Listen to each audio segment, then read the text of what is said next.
So I'd like them to stand up and I kill the names. So please introduce yourselves. My name is Andrew Reddington. Thanks. Hello, everybody. My name is Andrew Reddington. I'm the Cathaoirleach of Galway County Council from Hetford in County Galway. We're here for a couple of days travelling with delegation. We're in Chicago. We're here today. We're treated like royalty. Really appreciate the welcome that we got. We did a tour today of Kerry Foods. I'm looking forward to doing more. I'm delighted to be here with my colleagues here who are going to introduce themselves as well.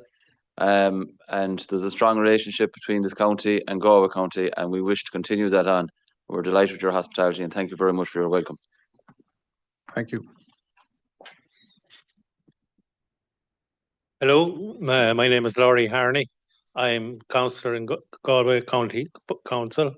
Have been there since I was co-opted last year on the successful election of my predecessor to the Seanad in Ireland. So it's great to be here, a great reception that we've had, and thank you for it.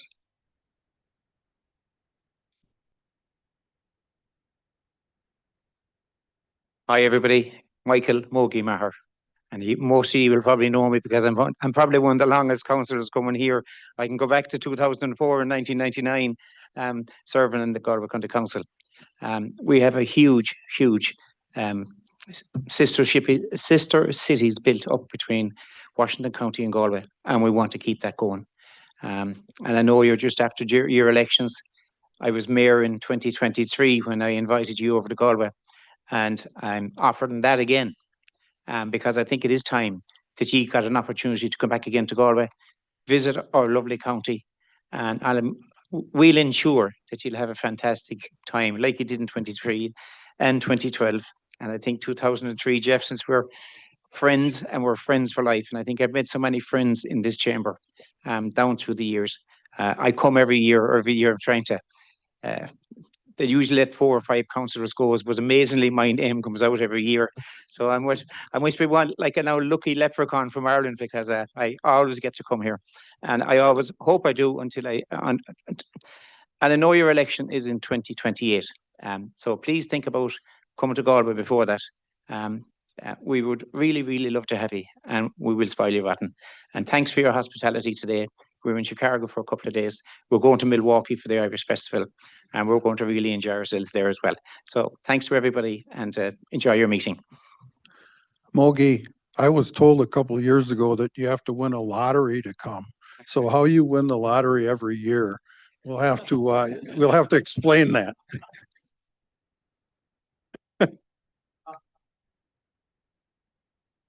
Good evening, everyone. My name is Tom Grealish. I was elected in Athenry, Ordenmore municipal area in 2024. This is my first trip out here, and I'm delighted to have come. We were blown away by our welcome in Chicago, and even better up here. So we're so looking forward to the next few days, and I want to thank everyone for the welcome we've gotten. Thank you. Diagwish, it's Michelimo Handrachan. Is dúrthóir cóirle chun na gaiid me agus tá anás or an bheith anseo. Good afternoon, good evening. My name is Liam Hanrahan. I'm a Director of Services in Galway County Council, and it's an honour to be here and enjoy you today. Unlike my colleagues here, I'm part of the executive team, the management team overlooking the council. We have a great working relationship with yourselves, and it's an honour to come here every couple of years. Mogi has a special place in that draw. It's amazing the number of times he can put his name in the hash, and maybe his name might enter into the hash more than once every year. But he always negotiates his way here. And it's an honour, I suppose, particularly our Cathaoirleach and Andrew Reddington to lead the delegation here to get to discuss items with yourselves and continue to develop the friendship that we have developed. And it's great to see the Galway hooker and our letter of twinning on the wall. So Gurmina Mahagut, thank you very much and enjoy your meeting. Thank you. And to explain, the ship on the wall is a Galway hooker. It's what they call their fishing boats. And that was a gift from County Galway, which we display proudly. Thank you all.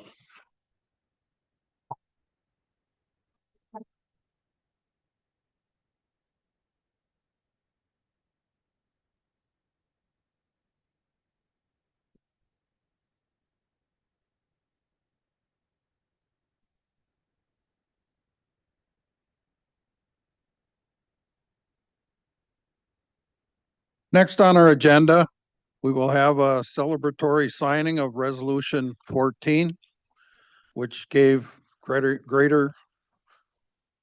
asked for greater local control for utility projects.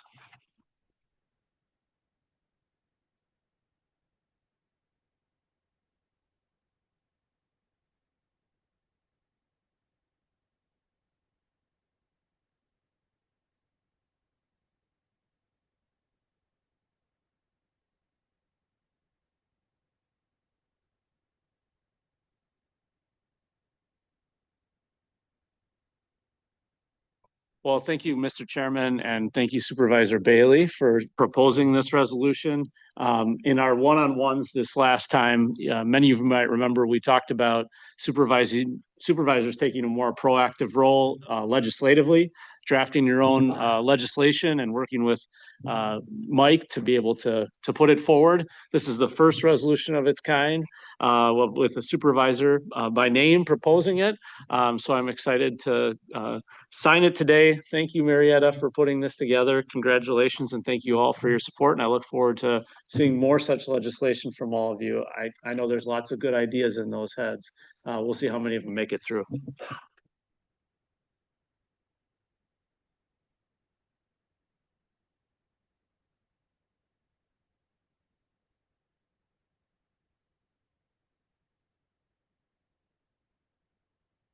No veto or anything.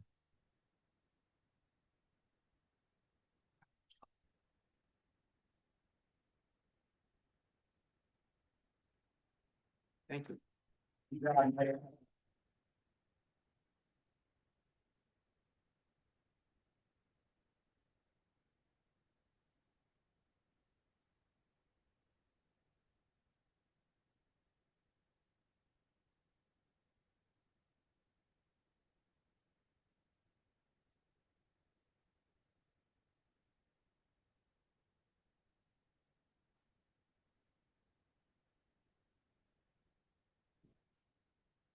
Item 5A is presentation on our 6-year financial update by Aaron Dahl, and discussion.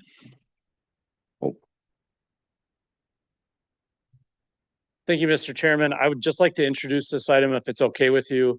I know many of you have been involved with adopting these 6-year financial plans in the past. You'll notice this is an update. So this is our first draft at this document. What I'd like to respectfully request of the board is to digest the information that you're going to hear today, certainly ask questions, push and a little bit on some of our hypotheses. And ultimately, I'd like to ask you to adopt a 6-year financial plan. As you hear this today, I think it's really important, the timing with the next agenda item related to countywide EMS. Please contemplate that as you're hearing more detail about the 6-year financial plan, as well as some of the other major public policy questions that you've put into the strategic priorities, including things like our corridor redevelopment plan, our master plan for these buildings and so forth. Aaron and his team have done a fantastic job of at least putting some guardrails up so that we have some good rules to work by from a staff perspective, from an executive level. And we really need your guidance and direction and ultimately your approval of a document like this to be able to be effective. So thank you for the opportunity, Mr. Chairman, and I'll turn it back over to you or to Aaron, whoever you choose. Go ahead, Aaron. All right, thank you and good evening.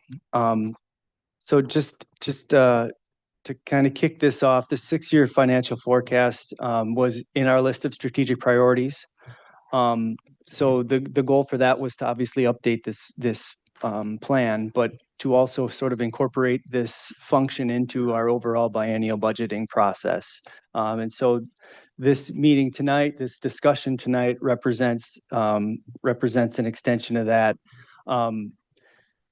In terms of an overall biennial budgeting process, now represents the time where we should be kind of sitting down and looking at some of these larger things out there and on the horizon. So wanted to make sure we get in front of you tonight. As the county executive alluded to, this sort of sets the table nicely for the EMS issue and a number of other issues yet to be discussed. There's a gap chart in here on page number 2.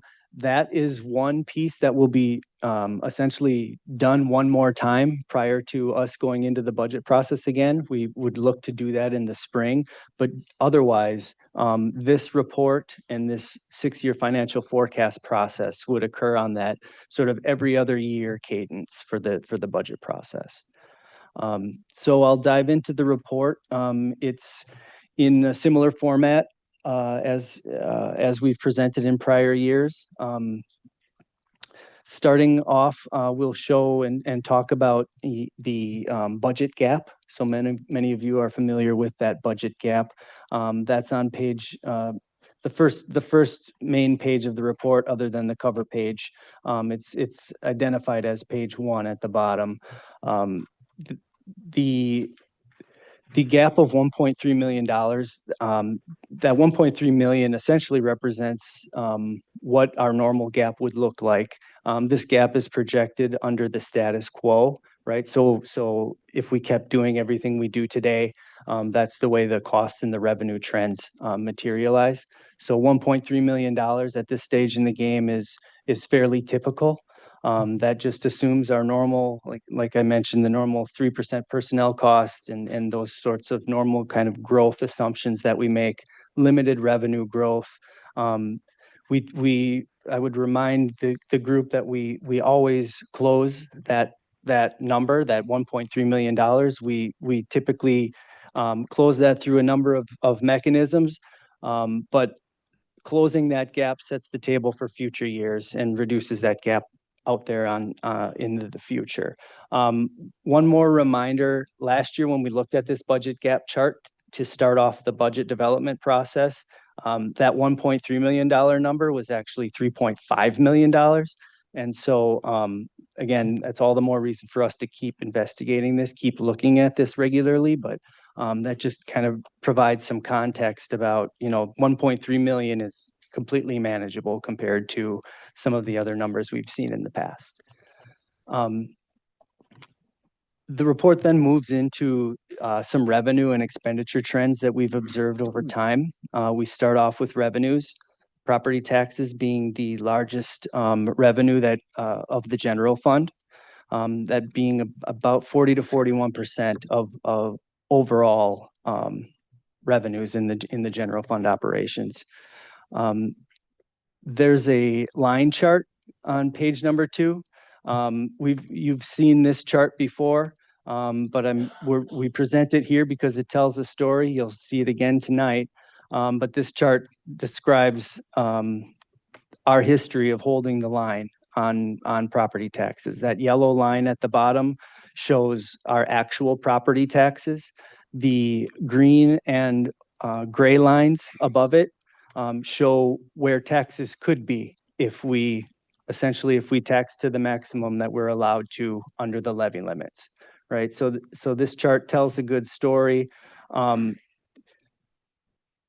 thing to keep in mind is that in some cases we've passed on the opportunity for these increases. But one thing to remember is we have reserved several $1 million of property tax levy capacity through the levy limit, whether it's there are clawback mechanisms in the levy limit for us to claw back unused capacity from the prior year. There's opportunities to use debt levy, for example, to fund things. So there are millions of dollars of levy capacity reserved. And this chart sort of helps to show and tell that story as well. The next revenue that we touch on is sales tax. so the chart at the top of page 3 shows how we've budgeted the sales tax over time. In the bar sections, the green and the yellow bars, there's a green line above those yellow bars that shows how actuals have come in on an actual basis. So you can see that in some years we budget in the 2021, for example, 22, 23, actual sales tax revenues came in significantly higher than what we budgeted. In the subsequent years, we budgeted that sales tax much more closely to reality. And you'll see even in a couple of years in 24 and 25, where that green line dips into the yellow bar, essentially meaning we budgeted more than we actually took in. So we're budgeting closer to the wire than we ever have before. But the sales tax is something that we continue to monitor and continue to use to offset the need for tax levy in our budget. Moving into the expenditures, just some general discussion on expenditure trends. In terms of that gap and the status quo, those expenditures tend to increase at a pretty predictable rate, as you can imagine, on a status quo basis. When we're talking major public policy decisions and discussion, that can change what that predictability looks like. But generally speaking, we try to make it predictable. A couple of points here with wages and benefits. Those are our biggest driver of costs. Up over 60% of our expenditure budget is wages and benefits. If you go into like the sheriff's department, for example, that number gets up over, I think, 80%. Of that budget is wages and benefits. So just a couple of data points for you all to keep in mind. Every 1% we increase the wages is about $325,000 cost to the county's budget. We typically do, so moving into 2027, for example, we've got 3% budgeted for an increase to wages. On the health insurance side, another data point that is useful is, for every 1% we increase our health insurance premiums, that costs the county's budget $75,000. So a little bit of a reminder about the 2026 budget, for example, we increased that health insurance premiums by 12%. So almost $1 million right there in the budget for an increase. So those are definitely things that we're watching and maintaining. We'll talk in a little bit about the health insurance and where it's at today. But those are other things that we continue to monitor. Inflation is mentioned in here because it's an important thing that we track. The model and the gap doesn't assume some of the crazy inflationary numbers we saw in the end of the COVID era, for example. And the inflation number got quite staggering there. We're assuming more of a normal CPI type inflation in this model. But inflation is important because it's what got us here in the first place. It got us up to this level of expenditures in the first place. So it's mentioned here in the report. Next, we move into a section just to kind of describe where we are today in terms of the county and tax bills. So there's a section at the top of page number 4 that sort of shows how the county is one of several components of a tax bill, right? Generally speaking, the county is, in that 10 to 15% of a total property tax bill. That share has also shrunk over time just because we aren't increasing taxes at the same rate as everyone else. There are a couple of charts in here that other communities have used in their budget documents that we thought beneficial to include in here because it sort of shows that scope and scale of the county's property tax rate versus some of the other property tax rates of some of the overlying taxing jurisdictions there.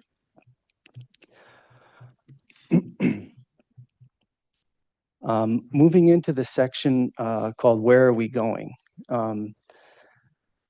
This one talks a lot about, this is what I would consider the main portion of the document. It talks a lot about opportunities. I think a main theme of this is opportunities for possible investment in our key priorities and objectives moving into the future. You'll find that none of this is new, but I think the concept of putting them all here in one spot for you to read through and take a look at and contemplate helps to set the table, as we described earlier, for some of the decisions that need to be made here in the fairly near future.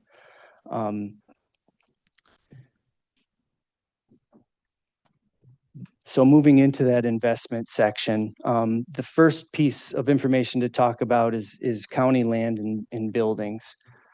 So the report talks about how the county over the years has reduced its footprint by more than 200 acres of land and 450,000 square feet of building.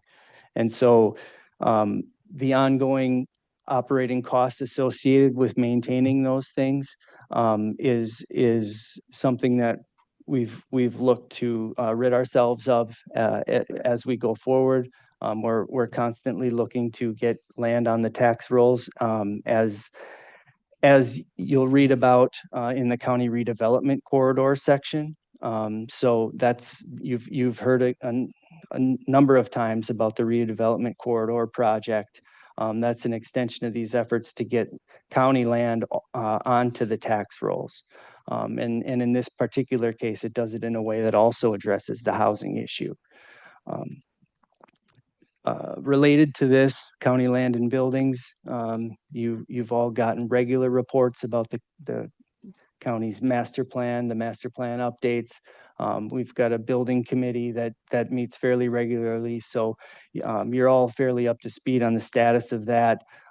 You've also heard about the plans for potential new human services building. So, and the fact that that could require a debt issue as well. So just another thing to make sure that you keep in mind on the horizon here. The next section is shared services. So again, these are not concepts that are foreign to you, but we want to make sure we bring them up as possible considerations for investment into the future.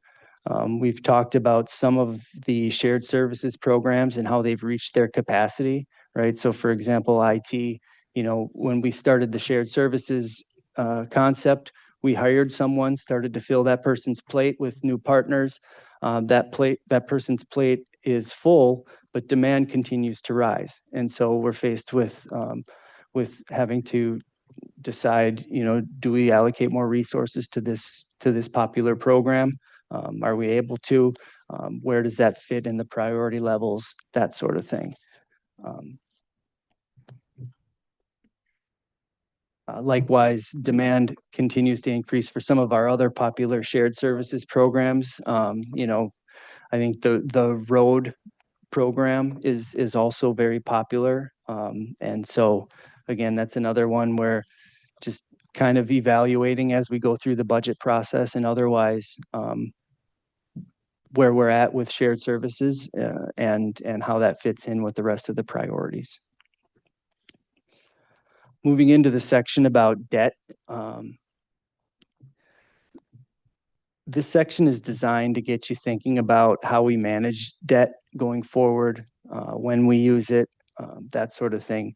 Lately, we've been in sort of a posture where we issue debt when we think it makes sense. We've been a lot more strategic about it. We haven't been shy about issuing debt when it makes sense. Think things like, when you're paying for something that spans multiple generations, you don't necessarily pay for that all in one fell swoop. You issue debt so that the multiple generations of taxpayer can pay for that. I don't mean generation in the sense of like a family generation. I mean like every year you can almost think of a new tax generation essentially, because you're collecting that tax on an annual basis. In the coming years, So there's a chart on page number 6 that sort of shows a series of colors cascading down and tapering off at about the 2034, 35 range. That represents the fact that in coming years, we're going to have debt being reduced. We'll have the option to call or prepay some additional debt. We often try to do this in tandem with another investment. So think about at home, right? If you've got a car payment that all of a sudden comes off of your monthly set of bills, that frees up some dollars that you can reprioritize and do something else with. That is what this would represent. Our highway, we had issued some debt to fund the highway 2050 plan. That debt is fully repaid in 2028.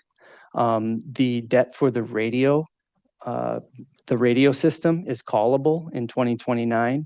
And so those represent opportunities for us to either pay down the debt, or we will be finished paying for the debt in the case of the highway. And you will identify some funds that you could possibly reprioritize into other areas.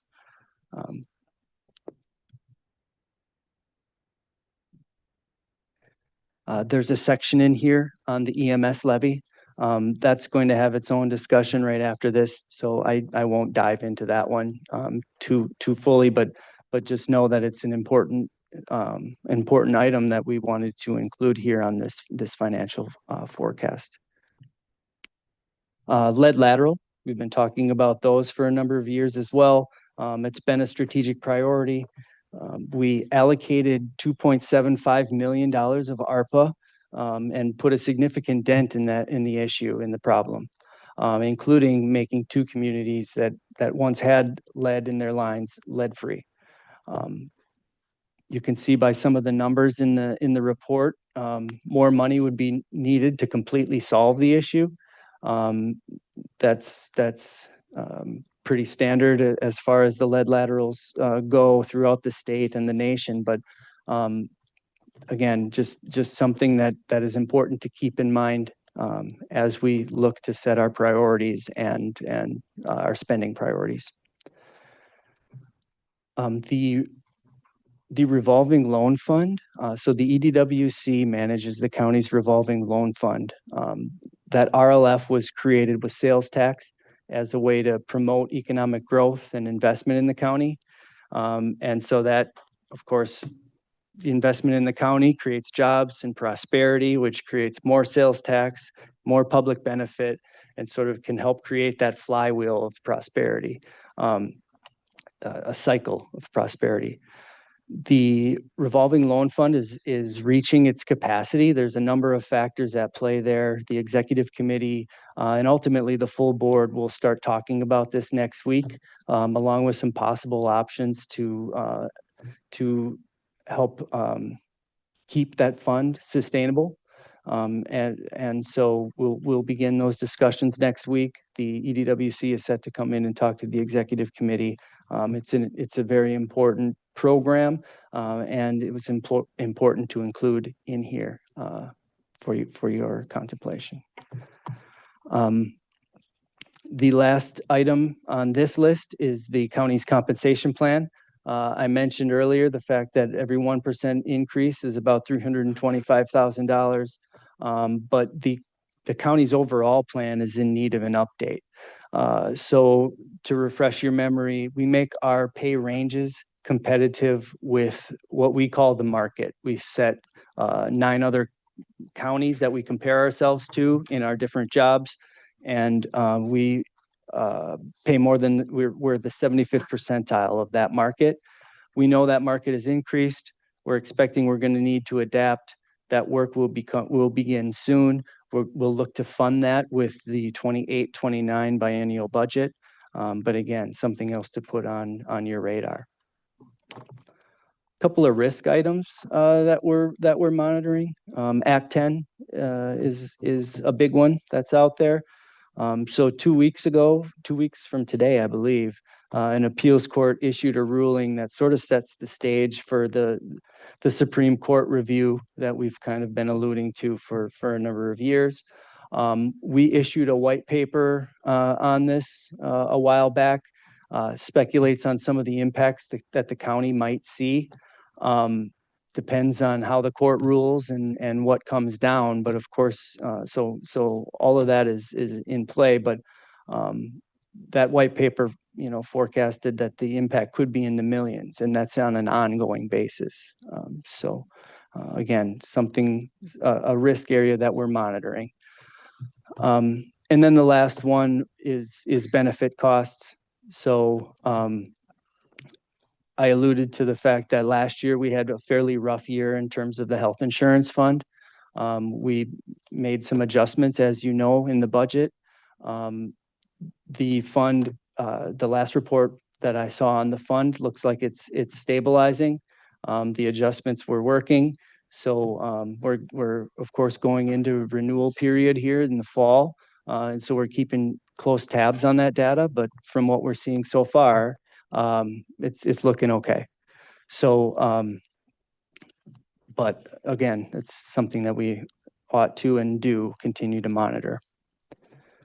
And then the last section of this report, as we often do, we end with some goals. So these are largely a continuation of some of those regular budget goals that we see that we set when we start the budget process, but they are listed here, starting with focus on the taxpayer. So again, I think it's important to keep this goal section in here to frame that process of prioritizing these things and these dollars. And so it's been included here. I know I breezed through that. We had a busy agenda, but I'm happy to answer any questions if you've got any on the 6-year financial forecast. Supervisor Kelling. Mr. Dahl, when we sold off Samaritan, there was some leftover monies that we had to, I believe we struck that into a loan of some type. Is that part of what needs to be paid off, or do you have any kind of payoff on when that? Yeah, will be occurring?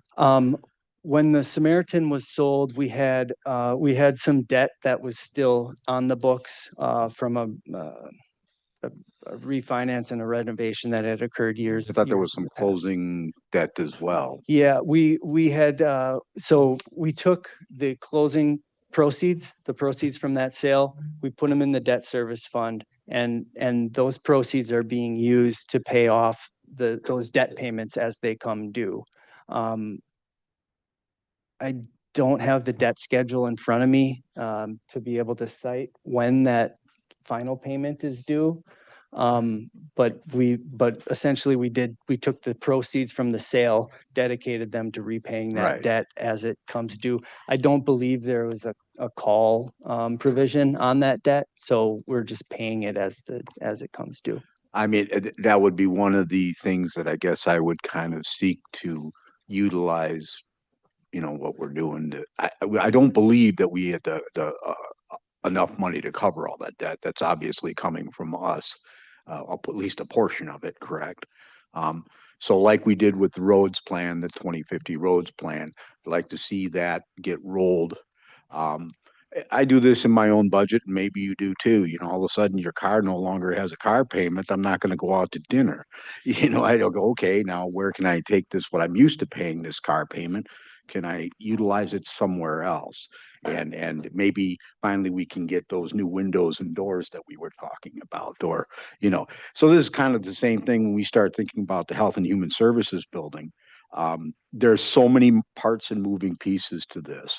And I think it's important for the board to kind of keep this in the back of your mind that retiring this debt, utilizing that money to go for the new Health and Human Services building, on top of which reducing the land footprint of the county considerably, putting those properties back into actual tax rolls, which benefits the county in our perspective, but also benefits the municipalities as well as the school districts and all the rest of that. So everybody wins on that deal.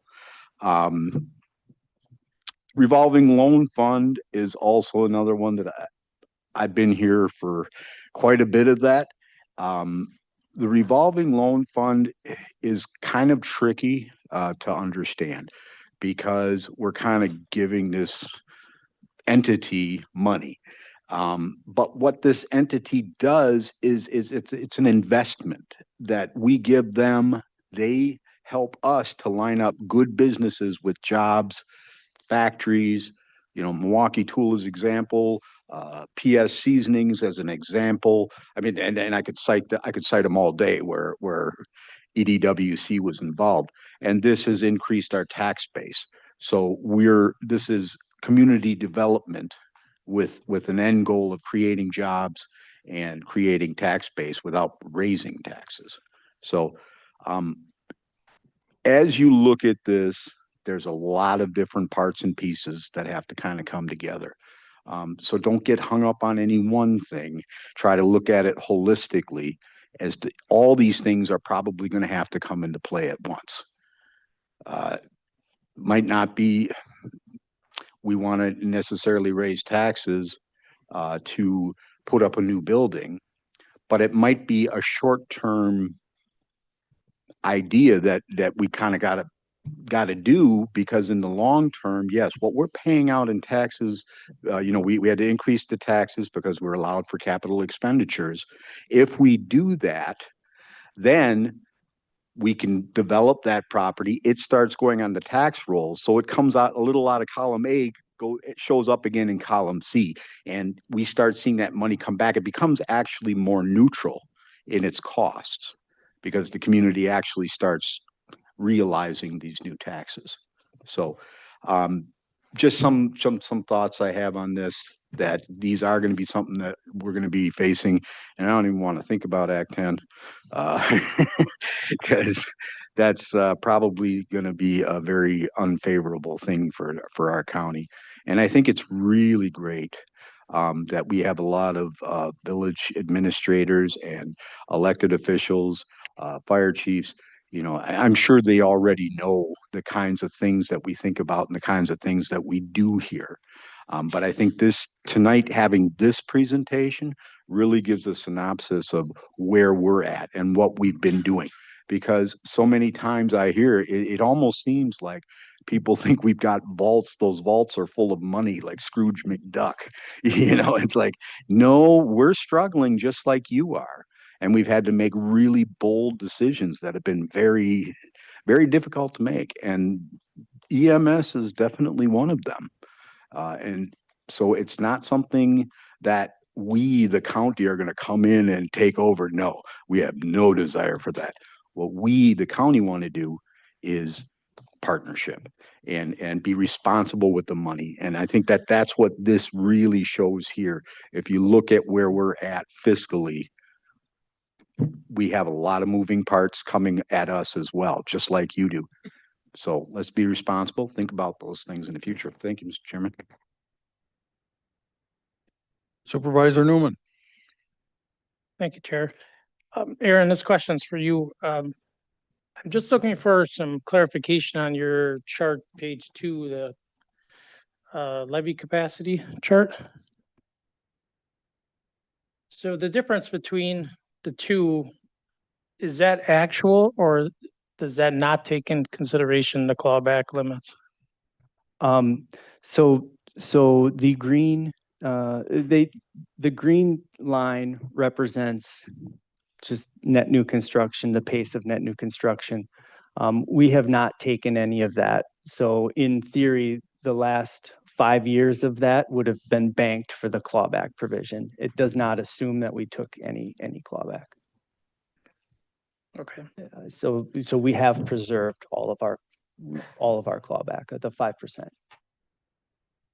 Okay, and then the second, I don't know if it's a question or comment or suggestion, but on page 4, where you have the kind of the breakdown of the different taxing entities, there's probably a lot of people in this room, and including back there, that have always gotten the question or the complaint that, I pay so much in taxes and I'm not getting this. You raise my taxes and they really don't understand who did it or where it goes or how much they pay who. And it's when you enlighten them, it's very helpful. Uh, my suggestion is we utilize some sort of communication team at the county to help educate people, because I'm not faulting people for not knowing. People just don't know. So I think it would be beneficial to help educate our public on that. And that's just a suggestion, not a complaint or a comment. Yeah, Thank you.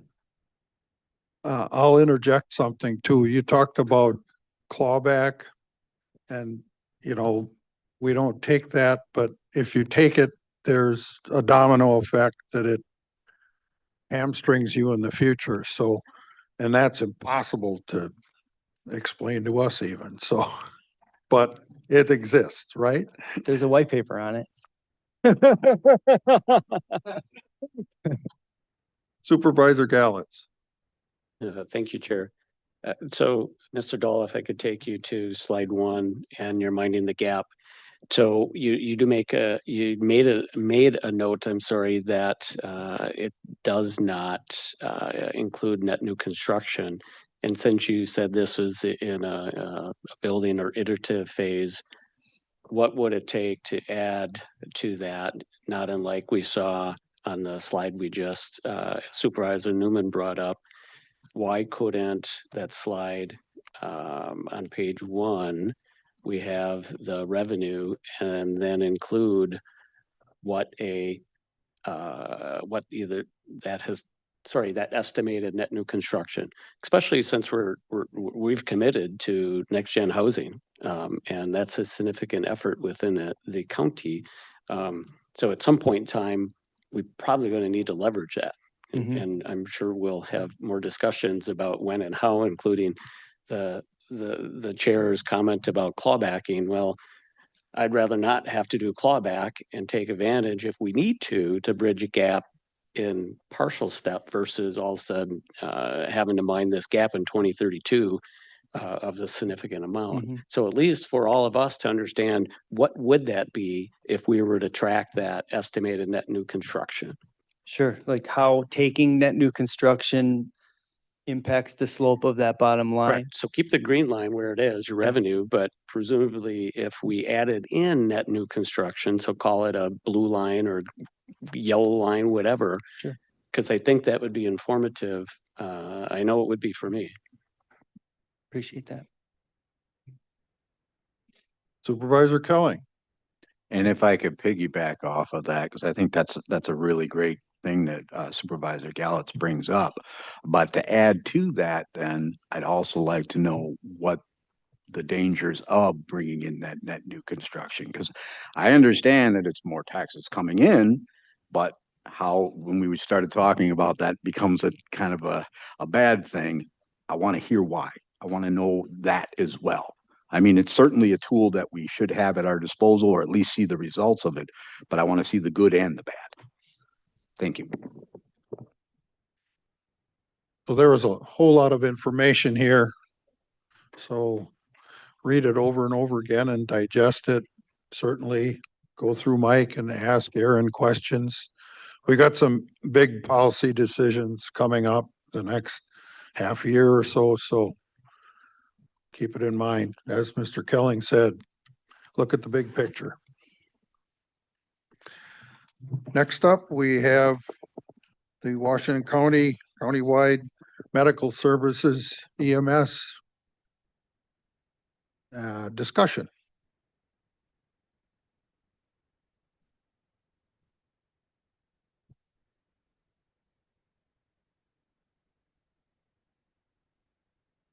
Good to go, Mr. Chairman. Go ahead. Thank you, Mr. Chairman. Well, first of all, I've got to thank and welcome our friends from County Galway. It's great to have you here again. And I was thrilled to hear that we're better than Chicago, but we already knew that. Thank you. Thank you for the opportunity to present to the board at large. For those of you who did not have a chance to read through the Public Safety Committee packet from July 29th, or maybe watch portions of that meeting or all of that meeting, I highly encourage you to go back and do that. Even just the committee report that Dave Sager put together is very informative and very thorough and very important to the discussion, the consideration, and ultimately the decision that this board makes. I want to start my comments by thanking the chief elected officials, the administrators, and the fire chiefs, and those who have supported them throughout this process. Anytime you're having big public policy discussions, as you all know, it's oftentimes not until you get very close to the decision that people start to engage. And we're starting to feel the engagement, and that's great. But this is 3 years in the process, not 3 weeks. We are 7 months into actually formulating a proposal that's worthy of bringing to you as a body that Dave will present to you today. And I can't thank the group of folks that I just mentioned enough because it didn't start off quite so quietly. Maybe that's the nicest way for me to say it. There were some very intense discussions, especially with chief elected officials. Fire chiefs as well. I think Les Norton and I will be blood brothers at some point by the end of this, but it was quite intense because it's quite an intense public policy issue. And I think it warranted the friction that created the proposal that's in front of you today. So I thank them all for their work getting us to this point. And it is their proposal that is in front of you today for first consideration. And I don't want to lose sight of that. One thing that we talked about a great deal with the work group in particular, but with the chiefs, chief elected officials, and administrators at large, is there are really 3 different lenses that we are trying to look through when we're contemplating this public policy decision that we're starting the discussion with you today. If you watch around Wisconsin, and if you happen to go to another state, you're going to see some very similar things. EMS is a major issue all across the state. Some of you I know were intently watching election results last night. You might have noticed a little town in the center of Waukesha County, the town of Delafield, passed an EMS referendum. I think it was almost 60-40, if my memory serves correctly. Another small village, village of Rochester in Racine County. You might recognize the name of that village because the Speaker of the Assembly lives in that town. They also passed a referendum about 60-40, and it all revolves around the same problem. The things that Dave's going to talk to you about in a few minutes, the conversation that public safety has had in earnest, and the loud and sometimes difficult conversations we've had for the last 7 months and the better part of 3 years are happening everywhere in the state of Wisconsin. But those 3 lenses always come back to the same 3 things. There's administrators and clerks that are looking through an administrative lens, looking at the finances, how it's going to impact their organization, whether town, city, or village, and in some cases, private department. There's the operational perspective, predominantly chiefs and boots on the ground, and they're thinking, how is this going to impact us being able to deliver life-saving services? And then there's the taxpayer's lens. And the chief elected officials have been working on that side of it. And now it is to you and to me to take it from this starting point where they've handed it to us across that final finish line, looking through the lens of the taxpayer. But we have a constitutional and declarational responsibility here. Right in the Declaration of Independence, it talks about safety and happiness. That's the role of government. That's why we exist. So much so that you've made it your #1 priority, safe and secure communities.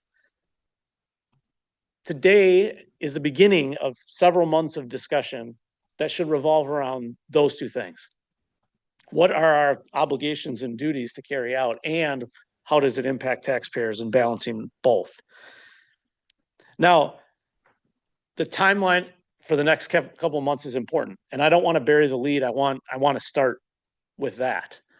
Because as I said, this has been 3 years in the making. You've made it a strategic priority twice in that time. You funded $1 million grant 3 times over, which is something you don't do for anybody almost ever, give money away. Because it's not our money, right? It's the people's money. But it has been that big of an important issue that it has been that long and that worthy of discussion. So here's what the next several months look like.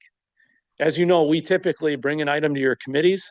Your committee makes a recommendation, the board approves it the next month. 6 to 8 weeks and it's over. Well, in this particular case, it's much longer than that. Public safety has been getting briefings for months now.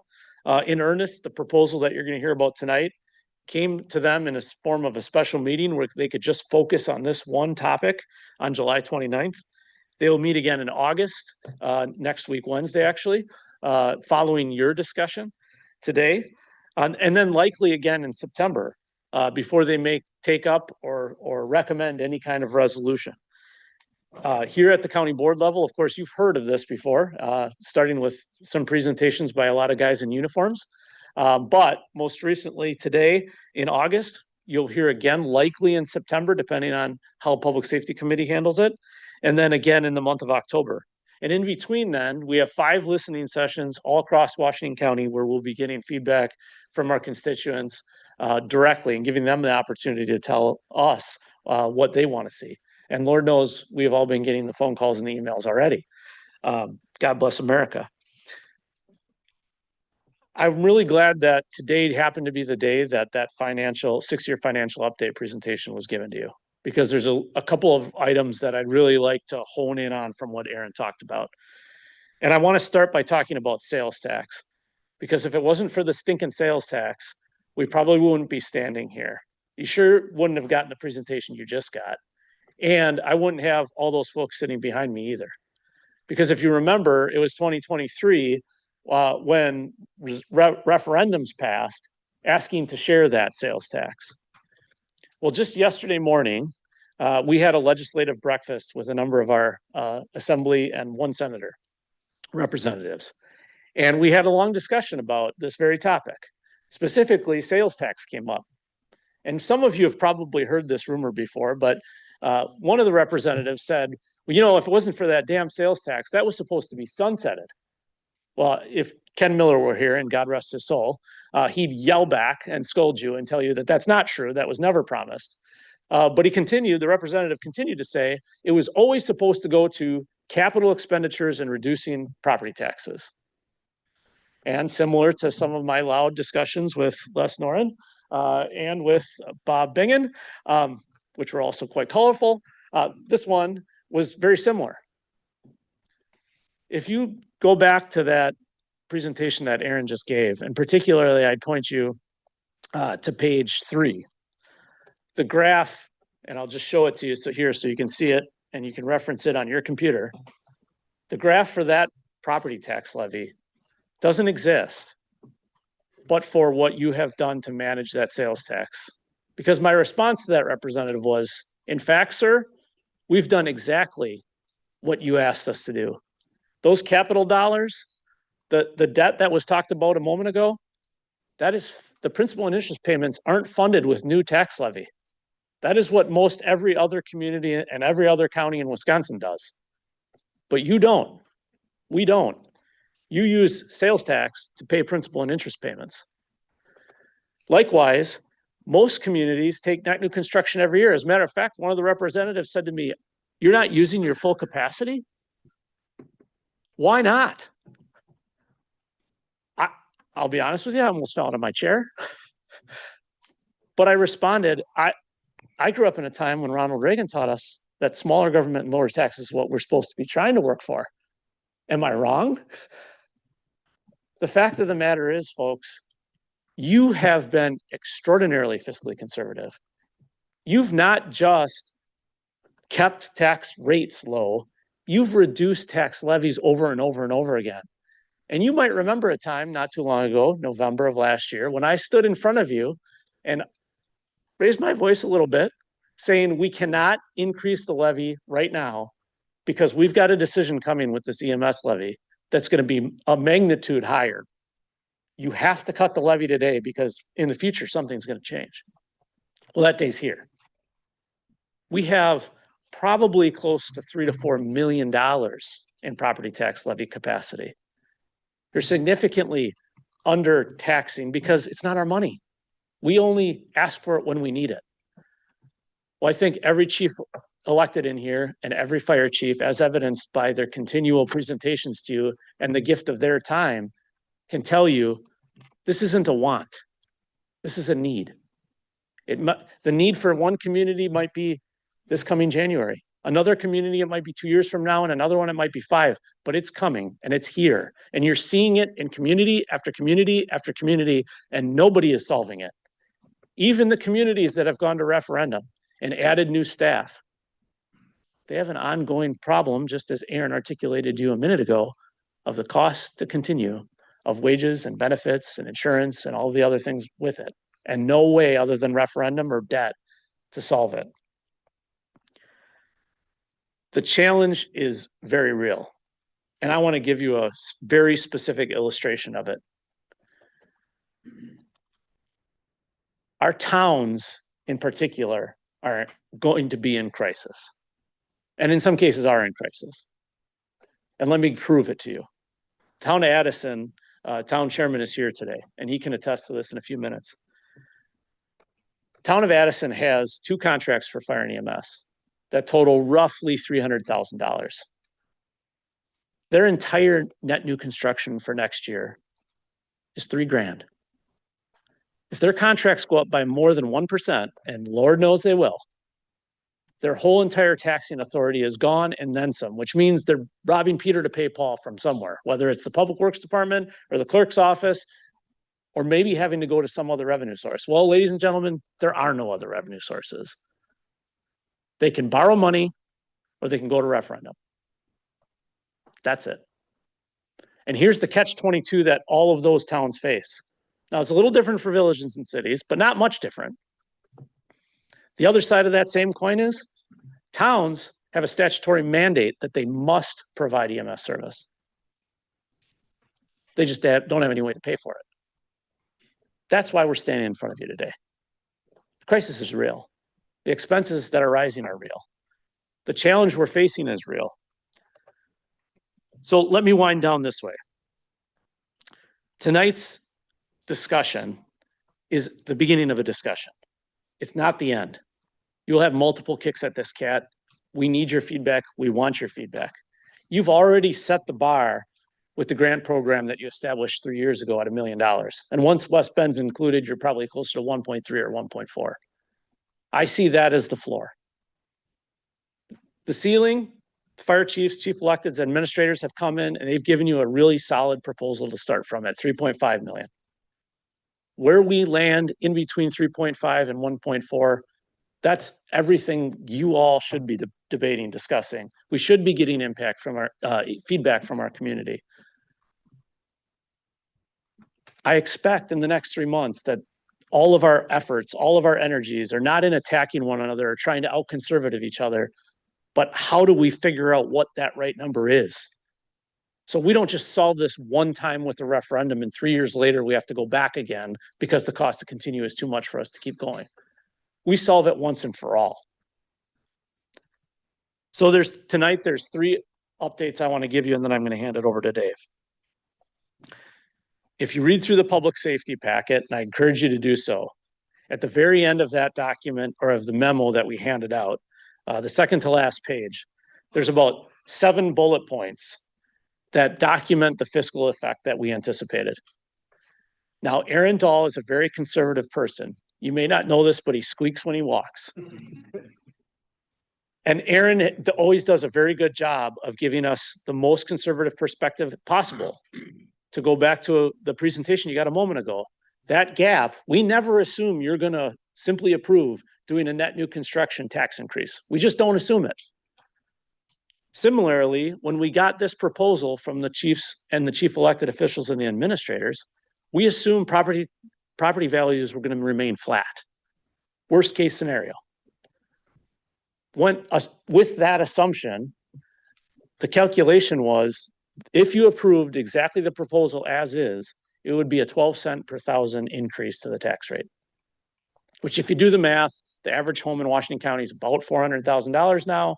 It's approximately $51 or $52, somewhere in that range. Well, we've got the property values since then. Property values rose 7.5% in Washington County. Consequently, the tax rate is not 12 cents per thousand.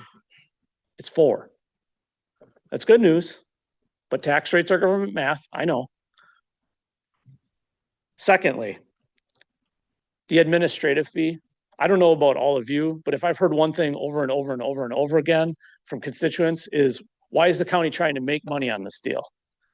You all know, as do I, when we hired Dave's position, we had a public policy discussion about this exact topic. But a $300,000 administrative fee to the county to offset that is not worth risking this long-term fiscally sustainable solution, no matter what dollar amount you pick. So it is my suggestion and my recommendation that we remove that administrative fee altogether. Take it off the table. Finally, I believe we should have a goal.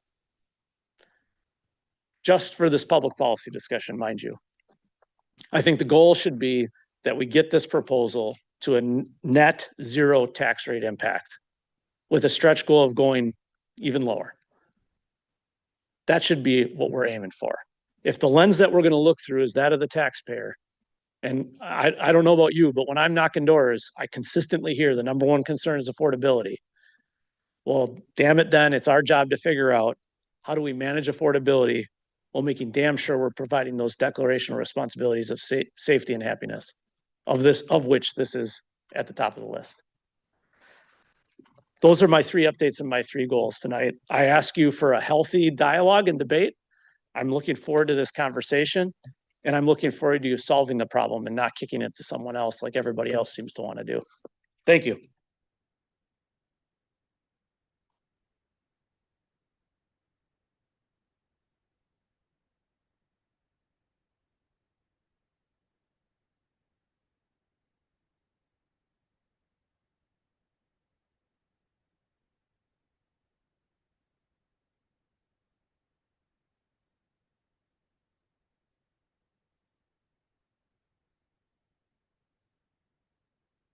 This presentation will be by Dave Sager, our Chief Public Safety Officer.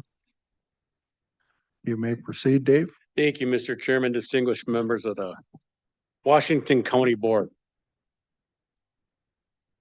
Always difficult following that.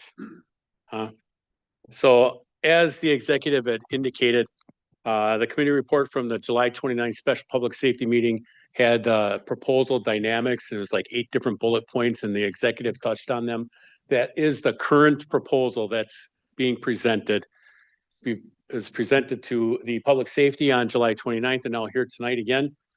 Just in brief, it's a $3.5 million ask that is an 8-year agreement that has a $500,000 volunteer and paid on call incentive and recruitment program. It calls for a 2 to 4% operational increase year over year, with 2% being the floor, 4% being the ceiling. As the proposal itself currently, and now absolutely present day, the $300,000 capped administration fee for the county is now eliminated. So that's not part of the current proposal, or that is the recommendation from the executive.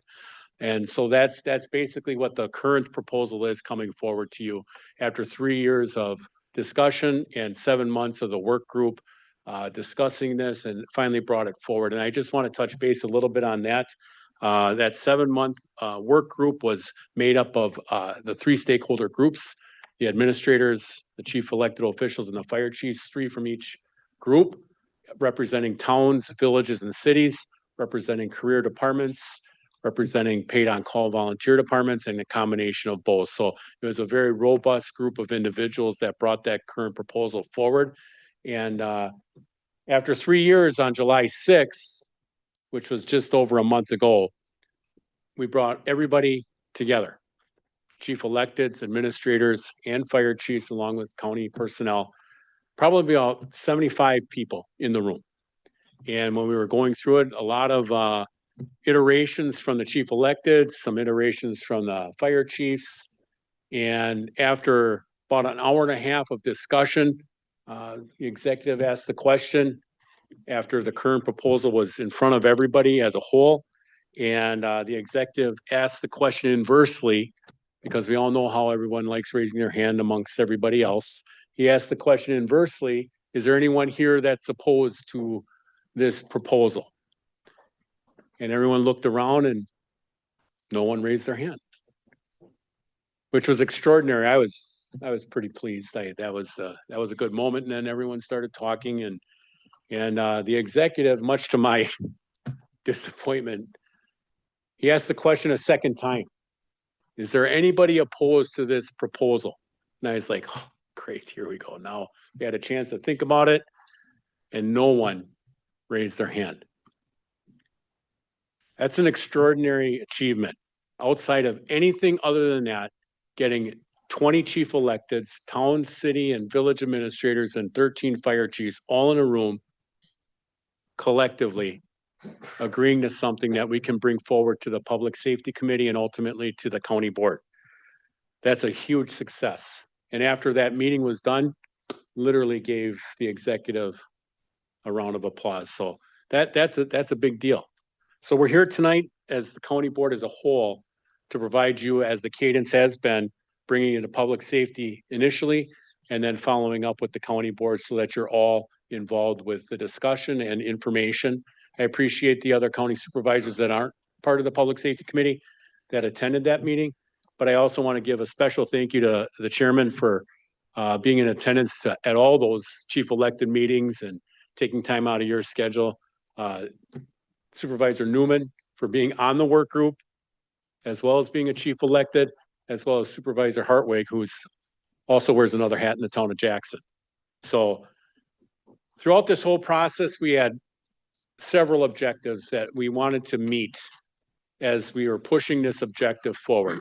And that is to mitigate long-term property tax burden for the Washington County taxpayer, to proliferate the volunteer and paid-on-call fire and EMS services, preserve satisfactory level of EMS service for all Washington County citizens, relieve some municipal fiscal pressure, provide fiscally sustainable improvements for fire and EMS. And I always forget to add this sentence, or maybe it fell off the page with my technology skills. But with that fifth point, I want to make it perfectly clear to the county board as a whole, while providing local control, keeps it right where it should be within each local municipality. That is hugely important and needs to be verbally stated. The promise that our residents depend on is that when someone calls 911, help must be available, right? Like our whole system as a whole relies on each other. And while it says West Bend on the side of a rig, or Allenton on the side of an ambulance, or Germantown on the side of an engine, everyone's working together. So what I mean by that is if you're 2 calls deep, or Germantown with the fire they just recently had at Stagg's Tavern, they responded to that fire and had 50 other entities helping them with that fire. That's 50 agencies. So like I've said before, no one schedules an appointment to call 911. Like it just happens. So when a Germantown residents call 911, someone has to be there to backfill for that. And our agencies are all working together nonstop providing that service. So that's particularly important with that first bullet point. The challenge is ensuring that they have the staffing, resources, and coordination needed to continue delivering that service as the demand grows. And I'll speak to that momentarily. Our fire and EMS professionals provide excellent, superior service, second to none. We already have fantastic fire and EMS services. And I want to just reiterate that what we have is precious. And even though you don't use it personally, it's available for you if you need it. No one wakes up in the morning and says, yeah, I think I'm going to call 911 today. That does not happen, ever, but it's there. And they're always going to be there for you. The problem is a fragmented system that makes it increasingly difficult for them to deliver that service efficiently and sustainably. I need to just pause for just a moment on that point, is that present day, we're having some challenges in Washington County with that last bullet point, but we're not at crisis point. They're forward thinking. The Washington County Chiefs Association came to this body in 2023 and said, we're forecasting something. We see something on the horizon. And they saw that and they asked for that assistance. And you graciously provided that to them. as the executive referred to in the $1 million grants the previous 3 years. The new challenge is the more calls with the same limited resource, and that's coming.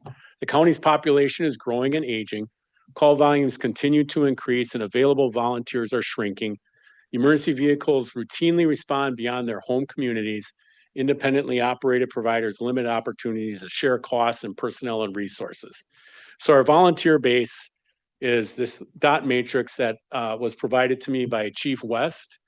He's far more intelligent than I, so he could probably explain it much better, but that graph identifies that the median age that we have of our volunteer pool is about 40 and a half. 40 is the new 20, so we're doing really good in that regard. But as you can see, we have that dot matrix beyond 40 is we have far more volunteers that have been with the service far longer. The left end is we're having fewer people join the service. That's not because it's the fire service. It's because volunteers nationwide are diminishing. Couples have to work full time. Daycare is expensive. Club sports are expensive. Piano lessons are expensive. And there's just not enough time. It's not just solely fire service, EMS service. It's church volunteerism. It's the Rotary. It's all the things. So we do run into that challenge. This is just another bar graph to identify exactly what numbers we have in our volunteer groups. But I also want to make one comment too, is that in Washington County, we do have some departments that do an excellent job with their volunteer pool. Slinger Fire in particular do an amazing job, but they do things a little differently, and they could probably speak to that one-on-one with you, but I've learned a lot through Chief Kaler and through Chief Schaefer and understanding what they do.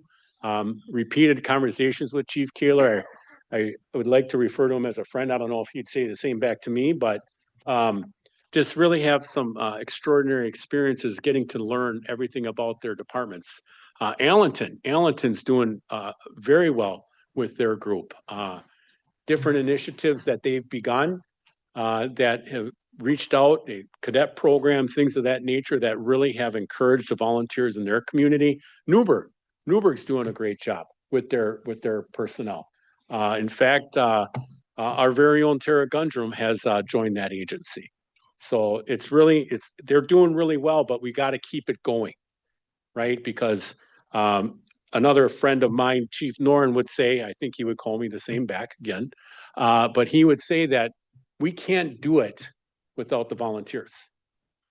It's too difficult to manage because they respond to those communities north of 33. And without them being there, they're getting their agencies stretched. Without their EMRs in Boltonville and Fillmore and Colesville, they can't get there in a timely fashion. So those volunteers are essential. Ask Germantown and that Stakes Fire, like that was a big deal. So that is really one of the executives' vision, is to proliferate and grow and retain those personnel. So this is just giving you some idea of what our community looks like. We have approximately 139,000 residents. About 20% of us are 65 or older, and the aging population typically requires emergency medical services more frequently. And that last objective there is slips, trips, and falls are already the leading EMS call type, totaling over 3,100 calls per year. That is not germane to Washington County. That's all across the state, all across the country. And I do want to just hit on something too, is that that's one thing that the fire service has done well. Is several years ago, I'd say 3 decades, almost 4 decades ago, within the fire service, we stood up this thing called fire prevention and education.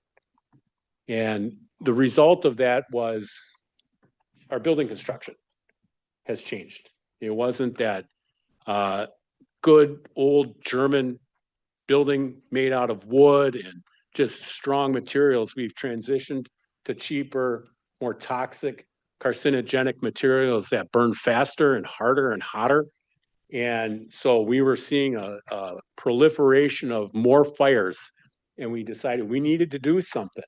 So we started the fire prevention and education program, installing smoke detectors in homes, things of that nature. And we saw that fire increase bend down to the point where it's very infrequent that you see a house fire, building fire, structure fire.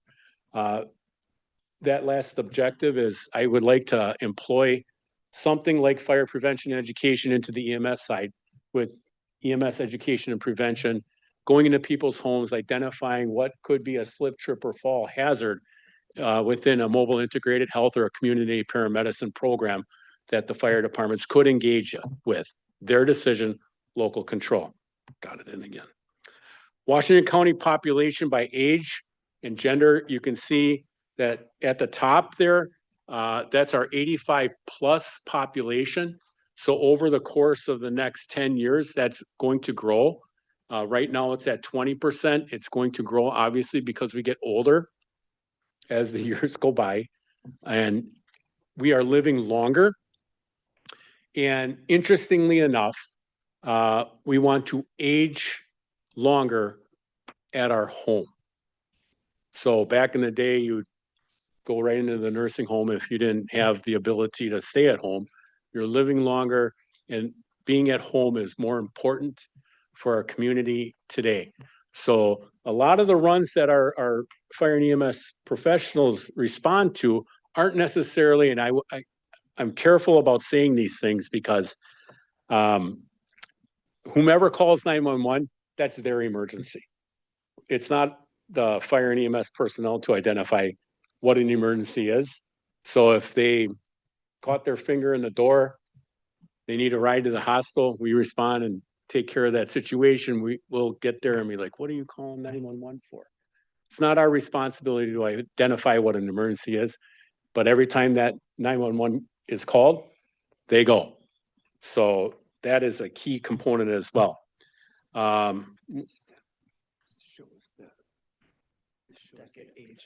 Decade after decade. This is a new one I haven't seen yet. So I apologize. Go ahead, Aaron. Aaron gets. Sorry, this was in here just to kind of show the age pyramid and how that the older demographic up at the top is growing. So if you start here in 1970 and we work our way, this projects all the way into 2050. So you can kind of see here how the population ages and ages until now all of a sudden our 80 plus population, the highest demand for the services, are our largest group. Thank you, Aaron. I did not have that in my toolkit there right before. So I apologize. That's a pretty neat graph. Did you guys want to see that again? I think that's pretty, I actually think that's pretty cool. So if you look at that, hey, I gotta review that. That's pretty slick. So that's 1970. So if you look at that graph, our 85 plus, that's 1970, and it grows by 1980, 1990, 2000, 2010, 2020. So we're right on the cusp of 2030, and our population is considerably getting older much quicker,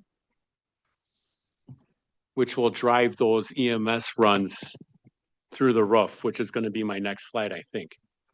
There it is, demand for fire service. So in this graph, again, thanks to Chief West and the Wisconsin Ambulance Run Data System, so it's not something we made up. It's already implemented into the state of Wisconsin. Since 2018, from 11,295 runs per year to 16,847. That's a 15% increase to 2025. Within the next 10 years, that's probably going to double, given the data that I just showed you that Aaron just revealed to me. So here is the line graph, this net new construction and the county levy and the 5 and 10 year projections. So I just want to refer to Supervisor Gallett's. I like the blue and gold lines too. So that gold line represents the per capita costs that our communities are able to levy with their net new construction opportunities.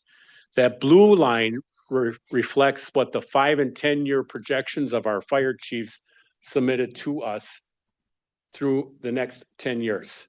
That green line reflects the county participation if the county board approves the Washington County countywide EMS system. And our hope is to bend that line down going forward. What is being proposed? So I'll reiterate that again. What the current proposal is a stronger emergency response network. The county supported system would preserve local fire and EMS providers, coordinate available personnel, ambulance and fire apparatus, share costs and resources where practical, support countywide protocols and medical direction to some degree, use priority-based dispatching, send the closest appropriate available help. And again, that's a $3.5 million current proposal for 8 years, 2% floor, 4% ceiling, operational increases year over year with a $500,000 volunteer and paid on call incentive for retention and proliferation. No county administration fee. What residents will receive is a reliable emergency response, the stronger local providers and more dependable coverage. I won't read it to you. I always hated when my teachers read the same thing I could read. Better use of existing resources going forward with our dispatch, priority-based dispatching, G2 technology, time stamping through our CAD system, things of that nature that would benefit our agencies that provide that service tremendously. And local service and accountability. The cost of doing nothing, the status quo will not remain the status quo. Doing nothing will result in more local borrowing, as in all these items the executive has identified with local borrowing, repeat a municipal referenda, reduced or inconsistent service, emergency action after part of the system begins to fail. Like I said earlier, our county chiefs recognize the horizon and the perspective that they were looking at. The system is still functioning, but we're on the cusp, and we want to try to get in between that issue. And again, as the executive referred to, the current proposal for an average home valued at $400,000, the average cost is $51. This investment supports one of local government's most fundamental responsibilities, yada, yada, yada. Same what the executive referred to with the Declaration of Independence. Protecting reliable emergency services. When a resident calls 911, the system must be ready. This proposal would strengthen local providers, coordinate countywide resources, and create sustainable foundation for fire and EMS service as Washington County grows. And I'll be happy to entertain any questions, but I also want to, for all the viewers out there, I want to extend a welcome to Dodge, Racine, and Jefferson counties that are watching right now, because they are watching Washington County very intently as to what we are doing here. Supervisor Bossert, you've had your blinker on a long time, but I'm going to let the chairman of the safety committee speak first. Thank you. Thank you, Mr. Chair. I'm going to try my best not to be as long-winded as Dave was, but I appreciate the opportunity to go first, because I think some of the things I may mention may answer some of the questions that you have or that you may have gotten. As you heard before, I had the great pleasure of being part of this work group as an elected leader and part of the work group that helped put the proposal together. And as the executive and Dave mentioned several times, as well as bringing this group together to agree upon an idea was no small task. But it got to the point where I was pretty excited. I think the majority of the group was pretty excited that we finally got something that we could bring forward to the board. Even though there's a lot of details that we still need to work out, we were just excited to have the opportunity to have something to address this funding issue. Since a close proposal, I'll say in quotes, close to final proposal became public, we've all been asked a lot of questions. We've heard a lot of noise. Probably the biggest one is, why isn't this being communicated, or why hasn't it been communicated? The county board has heard about this for several months, maybe not the fine details, but the plan to to review this and have this in front of you at some point before our budget time this year. So some of the statements that we've heard out there, and I know we've heard them, has been, this has been in the works for 6, 7, 8 months, and now we're first hearing about it. There's, among other accusatory statements of secrecy or closed door meetings and all such things that are just nonsense in my mind. So I've responded to those in the same way. This levy idea or this proposal has changed so many times in the last 6 months. It would have been irresponsible and premature for us to bring 12 different proposals to get to this one. We all know how that would have went when it changed so many times. Somebody gets one proposal, doesn't see the next. So really now is the time. Now is the time when we are the closest to a final proposal I think could work. So now's the time to get that final product out and that communication. So I'm sure you had a lot of questions before tonight, and hopefully Dave's presentation answered some of those questions. I mean, I too was part of the conversations with the representatives the other day, and I did take offense to the finger pointing and the accusations of the county not looking at other options, or maybe even the work group not looking at other options. In my mind, it was throwing the county under the bus on this proposal without even talking to us, without even asking us the details or what has been done to get to this point. To make things worse, we're in this situation because nothing's being done at the state. The state's answer was exactly what we're proposing, to implement an EMS levy to help fund this crisis. Excuse me, I have to refer to my notes. Forget something, but now we're looking at doing what the state has to offer, this EMS levy. And now it seems they've taken some issue with it.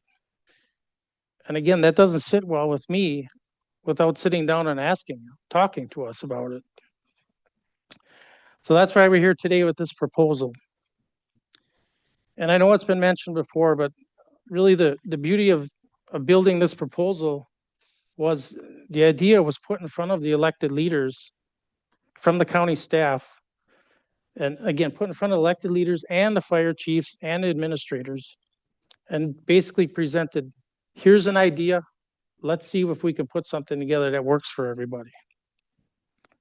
Now, a lot of that discussion, and heated discussions at times, but productive, focused around distribution of any type of levy, no matter what the amount, what the distribution was, to be as fair as possible to every community.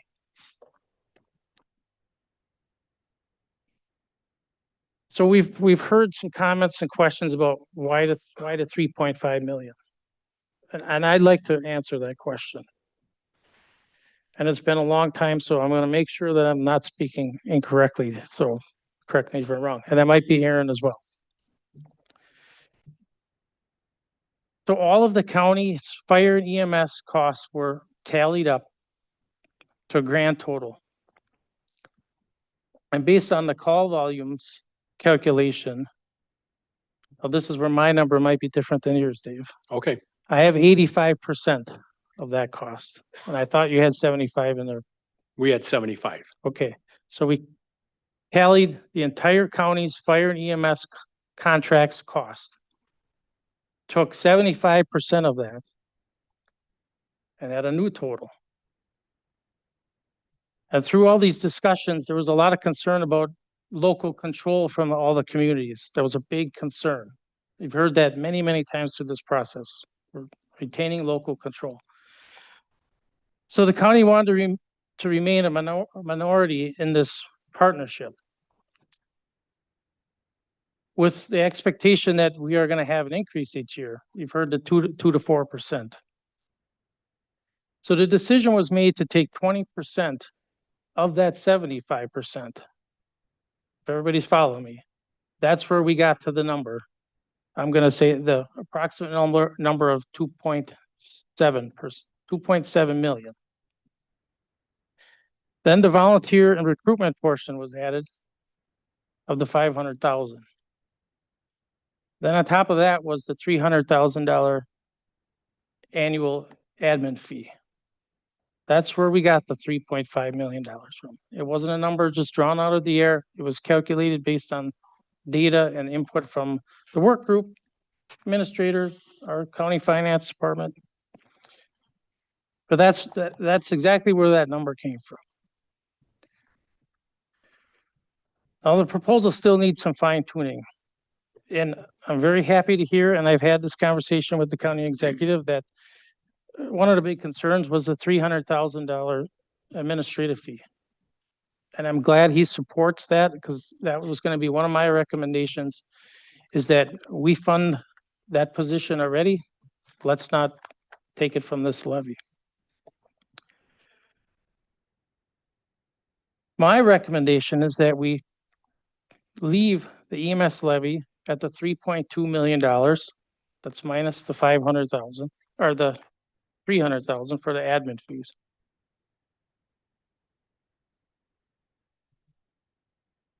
No one in here wants to raise taxes. However, I also would like to see this as a specifically new levy that's bound by statute to be used for EMS only. I don't want to see the county trying to fund this in a different method that we're playing the government math term, is what I say. I don't want to see other county services suffer because of this. I would much rather see us have a separate levy dedicated to the EMS funding. Again, this locks that funding in for EMS only, EMS use only.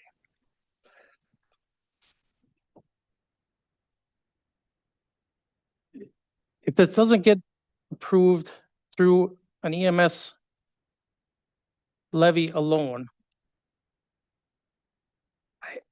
the only way I can look at it is it's going to create new levy somewhere else or reduction in services. And we've cut beyond the point of cutting anymore. So I have a lot more I could say, but I want to give everybody else an opportunity to speak. And if I can help answer any questions, because I've been part of this for a long time, I'm happy to.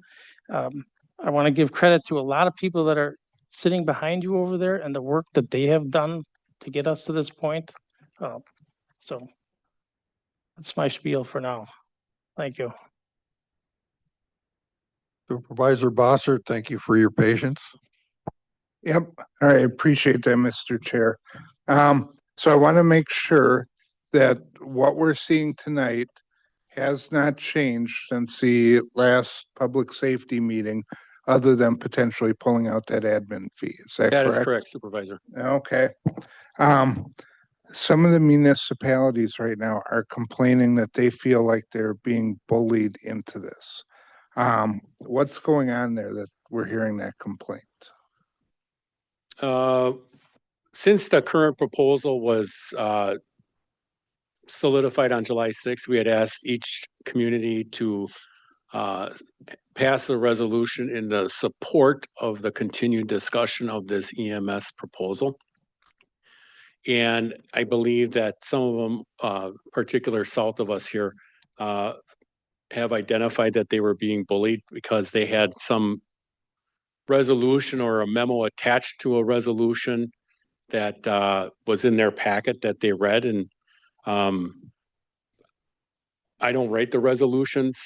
I don't put anything in their packet. The only thing I do is do that for you. So it was purely an ask of the communities to show support of the continued discussions. Did not ask them to sign an agreement, did not ask them to agree to anything, nothing of that nature. So where that's coming from, I think that's a personal perspective, because that's not the perspective that I had at all the meetings I've been going to. Okay.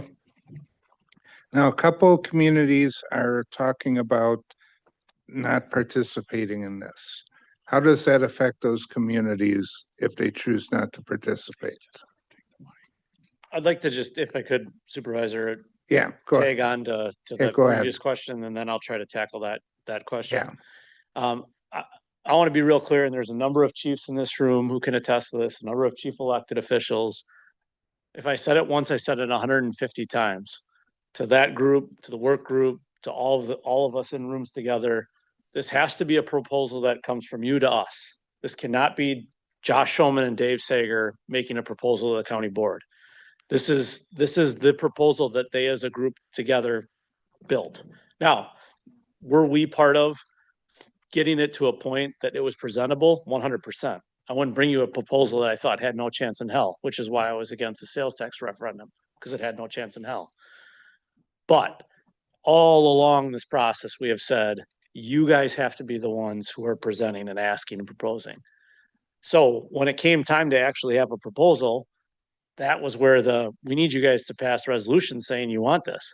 When I literally turned to the group and said, I actually didn't say, is there anybody opposed? I said, is there anybody who can't live with this? I asked that twice because I knew there's always going to be somebody opposed to something. There's people who are conservative, there's people who are cheap, and there's people who are contrarian. And we've got some cheap people and some contrarians in this process. But at the end of the day, this is a request that came to us. You remember it was the chiefs, the fire chiefs standing here 4 or 5 years ago now saying, hey, we got a problem coming. And I'll remind you, in the last 3 years since we've started this discussion, we've had 2 of them significantly change their operations. One went from a volunteer fire company for over 100 years and became municipal and is now unionized. And another one went from more of a volunteer product independent, and now they're sharing services with West Bend. So we've had a lot of change, which is why it was them coming to us from the beginning. So to get to your second question, to Dave's point, we don't write their resolutions. We don't write their committee reports. I'm not exactly sure which community initially put in this. I'll just call it trying to find a nice way to say it.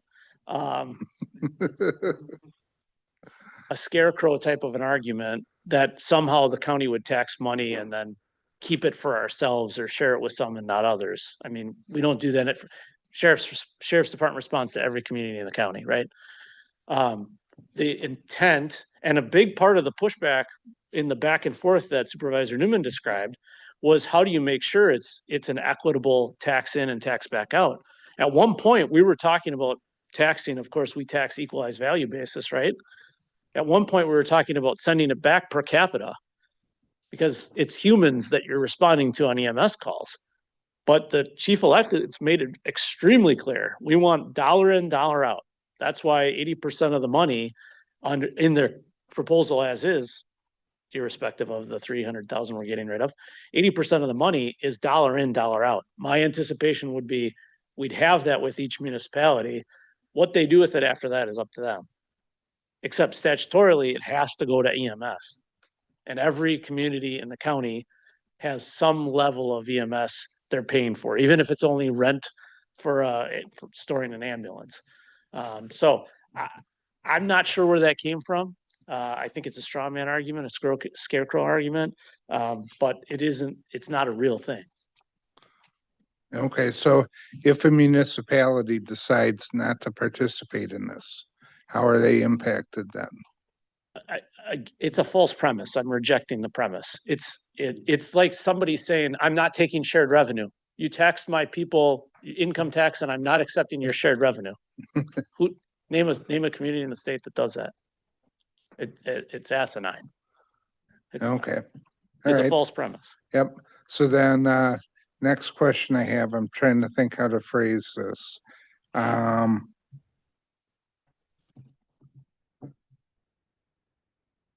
Yeah, I lost it in the process of thinking it through. I'll try to come back to it if I remember. You talked about the legislature wrestling with this issue. How long have they been doing that and what have some of their proposals look like? 20 years, nothing. This was some of our intense discussion yesterday with legislators. I'm happy to sit down with the legislature anytime. I'm happy to listened to their suggestions and concerns. At one point, one of the legislators said, this is going to be a top priority in the next legislative session. And my response was, oh, really? Who's going to be in the majority? Who's going to be the governor? And their answer then yesterday morning was much different than I bet their answer would be if they were sitting here.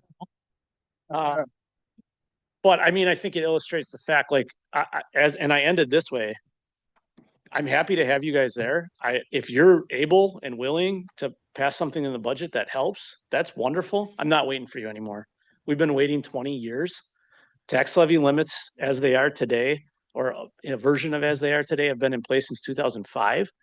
That's why I use the illustration of the town of Addison. Like, there's nowhere else for towns in particular to go. And every one of our municipal departments relies on towns as part of their contract. So the legislature could do a number of things that would help. They could actually have Medicaid reimbursement that reimburses actual cost. Sound familiar? We've talked about this before. They could actually stop the increased requirements for training on EMTs, especially EMRs, and not just the first round of training, but the ongoing everyday costs, every year requirements. They could actually have shared revenue that consistently covers this type of cost. It's not even remotely close. So there's a lot of stuff they could do. They haven't done it. It's been 20 years. They haven't done it. Tax levy limits are not a partisan issue. Jim Doyle started them with a Democrat legislature on both chambers. Scott Walker made them tighter, and Tony Evers has kept them. The next governor, I don't care which candidate it is, they're not getting rid of them.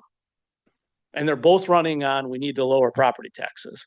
So I agree, which is why I sit here and say our capacity, there aren't places that have as much capacity as we have. We undertax intentionally because it's not our money. There's times to talk about using that capacity. You're in one of those times. You're in one of those moments. Legislature is not coming to save the day. And if we wait, you're going to find, I'm afraid we're going to find ourselves like many of these other places. This last April, there were 6 referendums across the state for EMS. 5 of them failed. Thank you for making that point. Sometimes I ask a question because I know you're going to make a point much better than I could. So thank you. Remembered what the other thing that came up as you were talking that I wanted to address. So this funding will be required to go to EMS. Is there going to be any provision that's going to require them to keep their current funding for EMS so that they don't essentially use it to fund roads by reducing their current EMS funding? You get what I'm saying? So yeah, there's 2 steps in the process. And yes, it's a very good question. So everybody's spending all their time focusing on 3.5 million because it's a big number. And it is a big number. I mean, don't get me wrong, it's 10% of our total current levy. It's real. But the real solution of this whole program is the ongoing cost coverage. So Supervisor Newman was trying to articulate earlier that the total spend countywide for fire and EMS is approximately $20 million. And 80% of our call volume is related to EMS. So 85, 75, we're in that ballpark. We pick 75 to be conservative. When we say it's a 2 to 4% increase, it's not a 2 to 4% increase on the 3.5 million. It's a 2 to 4% increase on that full 75%. What we're trying to accomplish is when I'll pick one community, Allenton Fire hands Addison a bill for their 6% increase, that's covered. Then net new construction can go to the other stuff. So we're protecting the life-saving service with it, and Public Safety Committee and this board put a cap on what's a reasonable amount for it to go up without coming back to you. And then they have that portion covered. The 3.5 million, the 2 million that will go to municipalities specifically, that amount is new money. Now, you've already given $1 million a year for the last 3 years, right? So you could say only $1 million of that too is truly new money, which is where I said, I think the floor is probably 1.4, 1.5, and the ceiling's 3.5, now 3.2. So it's not to say is money fungible? Could it be moved around in year one? Sure, it's possible. But the reality is these contracts have gone up pretty significantly, and the costs that the departments themselves are facing are substantially higher than what we're seeing so far reflected in contracts, because municipalities have no money to pay for them. When you're negotiating, when you have $3,000 in new money per year, you can come and ask me for whatever you want. I've got 3,000. What do you want? I want 20. Well, that's nice. I have 3, right? I mean, that is literally the predicament every municipality is in. And it's why they initially came asking for sales tax, as Yeah. foolhardy as that was. So long story short, they don't have the ability to cut their current EMS funding if we give them this money. So, Could not cut their contracts. No. yeah. Okay. All right. So that answers that question real well. I do like the goal of trying to get to a net zero tax rate impact. I like pulling out the administration fee. I think we've heard overwhelmingly from the public on that issue, and let's honor their wishes there. I do want to make sure, and I brought this up at the committee meeting, that we're not going to be creating any new taxing authority, and that this is not going to be a separate line item on the tax bill. It'll be like Bridge Aid, where to Supervisor Newman's point, it's a separate tax, but the public sees it as one line item. So It's just in our accounting that it's. that's right. So you bring up an important point. I'm glad you brought it up because the legislators brought this up as well. The tax levy, that the exemption that exists that allows for us to sit here and talk about this has existed since 2007. Every legislator who represents Washington County, and almost every single one in the legislature, there might be an exception, but I don't know who it is. They've approved this exemption every single time for the last 20 years. So I literally said, were you opposed to what you've proposed and approved for the last 2 decades? That was their response too. There's a reason that this exemption exists. And as opposed to sales tax, which to your point earlier, if we would have just given 3.5 million, 2.5 million, pick the number of sales tax to municipalities, it could have gone anywhere. We have no idea. But EMS levy is statutory mandated that it's only for EMS. Does it free up things in year one? Sure. But after that, it's cost avoidance for them, which these costs are exponential. So it's huge. But it's very important to acknowledge that this is very, very specific. And the legislature, conservative as it has been in the last 20 years, in some cases, has left that exemption in place for exactly this reason, which I think at the end is why the legislators in that group were mostly shaking my hand and saying thanks at the end. Okay, and then you touched on one thing that actually answered a separate question that I had that was going to be one of my questions when I meet with Aaron Dahl. So the 2 to 4% is not of the 3.5 million we're providing. It's of that 18 million that they're currently spending between all the municipalities on fire and EMS. So that explains a little bit why. 14 million. So it's out of 14 million. Out of 14 million that they're currently 2 to spending? 4% on 14 million. Okay, yeah, but that explains why some of the numbers on that per capita chart work out the way they do. And so I want to see some of the detail on that, get a better understanding of that. But thank you for adding in that detail. That gives me some more info, some more answers before I meet with Aaron. So And thank the you. other thing to know about that is I've tasked Aaron with, and we'll come back to Public Safety Committee with the tax rate impact in those future years. Yeah. What you'll see is it's negligible. Okay. It's probably the easiest way to say it. But I mean, those are some of the levers that I think this body and the Public Safety Committee in particular have to wrestle with. I mean, I don't think anybody leaving that meeting where I asked, is this something everybody can live with, thought, well, okay, this is what's going to get approved exactly how it is. There's plenty of things that I think you need to work on. That's one of them. The term of the contract is another one. How long is that initial contract? And what is the total dollar amount? And which revenue sources? Is it 100% EMS levy? Do you look to other revenue sources? I think you have to at least see the options in front of you and decide, is there a mix, or which ones do I do and which ones do we not do? But in the end, there is no, we're not doing this. You're already doing it. Now it's how do you pay for it? All right, thank you. And thank you, Mr. Chairman. Supervisor Kelly. Thank you, Mr. Chairman. In the expediency of time, because I'm getting hungry and very thirsty, I'm going to make my my points very, very quick for the first time in my political career. Let's talk about referendums. Referendums are something that a lot of people are bringing up. And we all know that if you look at our school referendums, nobody sticks to, well, okay, it's just $10,000 of what we need to make ourselves whole next year. Why would you go to a referendum for $10,000 when you can get 15, 20, 100, a million, 2 million? And that's one-time money that takes care of one-time purchases. And then you come back for referendum again and again and again in perpetuity. So this is your argument against people who say we should go to referendum. This will cost you way more money than what this plan currently is providing. And the other side of that is it also brings combining departments was another problem. We can combine departments and we can still raise our own money and we can still remain. Okay, well, here's the problem with that. With the county, you're also bringing in efficiency, economy of scale. So we can get purchasing agreements. We can, help to coordinate materials between departments and stuff like that.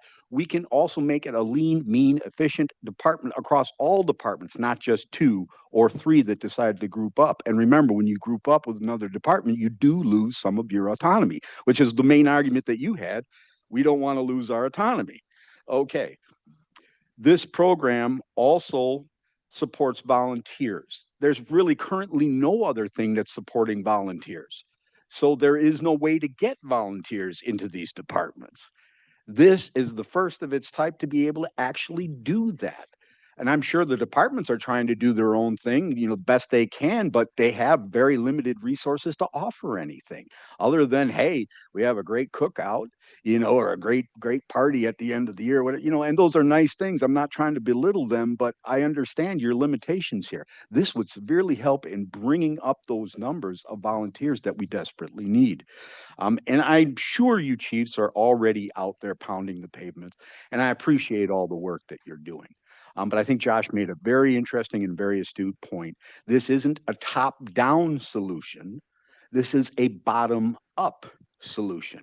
And we need you to push this to your people. We can't push it down because it won't work that way. We need you to go to your communities, to your municipal village halls and town halls and boards and say, look, this is what we need to get this through. If we want to continue our EMS services, we need your help to get the county board to come along with us and do this job. I would also like to see, Josh, that term, I don't want to say sunset clause, but a term where we already know, and I hate to say this, I'm in the funeral business.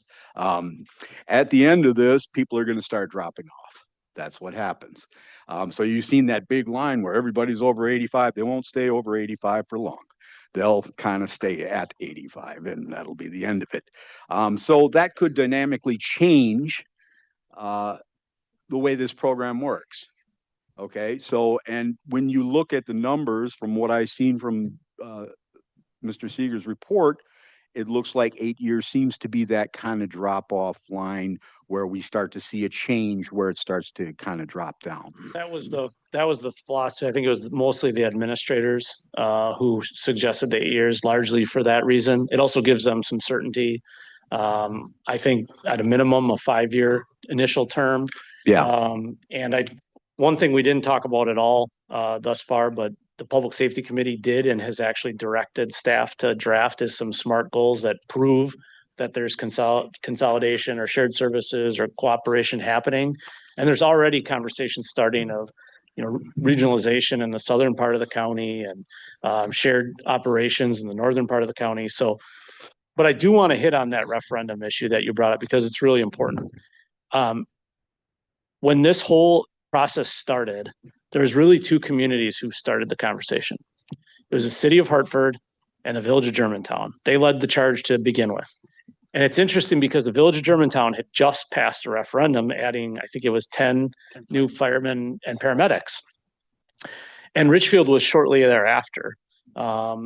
When that happened, the village administrator from Germantown gave us a nice PowerPoint presentation on why this was so important. And the gist of the presentation was, we just did this referendum, which is great, but now we have total fire and EMS, and if you include their cops, it was something like almost 75 or 100 personnel, which, as Aaron said about our team, same is true for their team, 80% of those costs are people. And those costs go up 7 to 10% every single year. Wages, benefits, retirement, especially in a unionized shop, which Germantown is. So the referendum's awesome. Got them what they needed. They're up to speed. They have the staffing they need. 3 years. 3 years, and they're back in the boat of, we need to go back to referendum to keep paying for what we already have. That was the gist of his presentation. And Richfield told us exactly the same thing. It's not if, it's when. When we asked the chiefs at large, how many years will it be? How many of you in the next 5 years will go to referendum? 8 of 13 raise their hand. Next 5 years. Well, how many of you in the next 10 years? All 13. That's the reality. And once you're on that cycle of referendums, you never get off of it. So if you want to make decisions by referendum, for those of you in TV land, God bless you, go do it. But we're not talking about a referendum to add a bunch of new people. We're talking about a proposal here that simply sustains our system as we've had it, which has worked damn well for the last 50 years. So it's a huge reason why I'm standing in front of you. I mean, I think you all know, 8 times in 14 years, I've cut the levy, which almost knocked legislators off their feet. Like, we've cut it, not cut the tax rate, like cut the levy. I'm all in favor of getting as small as we possibly can. But sometimes things just cost more. This is one of those times. And I wanted to kind of finish off with administration fee. I also agree. I mean, we've given $3 million over the last 3 years. I mean, that effectually we could cut, it actually cuts our budget. So I think you're on the right track with that. We can work out the details on that. And also point out inflation rate we hear is only 1.5, maybe 2.5%, but that's not the case when you're talking about fire equipment and stuff like that. It gets at a much higher rate of inflation pressure that are forced onto these departments. And then finally, I was extremely disappointed to see a legislator basically put an op-ed in the local paper, shooting down everything that he proposed. He certainly voted on, and I'm extremely upset with that because I'm not going to wait around for the state to show up in the next 20 years to finally figure this damn problem out when we've had it for the last several years, and we know what's coming right in front of us. If you want action, you need the county to take care of it because the state will take forever. And this is the county problem, but the state created it. And that's the way I see it. And my mind won't change on that. Thank you so much for all of this. Thank you, Mr. Chairman. Supervisor Pridemore. Thank you, Chair. Okay, I have a couple questions from my constituents. One was new business owners. How will that affect them, this levy or whatever? Will that affect? I wouldn't anticipate any impact on them for any other reason than, especially if we achieve the goal of making it tax rate neutral or better. Life should go on, like they wouldn't even notice anything changed. And frankly, that's the goal. If we can make it feel like nothing has changed and the services we've had are preserved, I think it's a win. Okay, the resolution that all these little townships were doing, they weren't required to do that because, I mean, like Newburgh is rescinding on this resolution. So yeah, if they weren't required, so I guess I'm a little confused why it's even being brought up, I guess. I think I'm more confused than you are by Newburgh. They were for it before they were against it, and I'm still not sure what they're against exactly, but the resolutions that each of them passed came from them. I think the city of Hartford was the first. They drafted a resolution, passed it, and then shared it, and then that got, you know how it works. That got copied and pasted and edited, and just like we do. I don't know what was in each one of theirs. I was in the town of Kewaskum when they passed theirs. Theirs was slightly different than some of the others I've seen. So I think everybody put their own little spin on it. Some attached letters to them, basically saying, I sure wish we could handle this by ourselves or the state would solve it. I'd rather do that than this.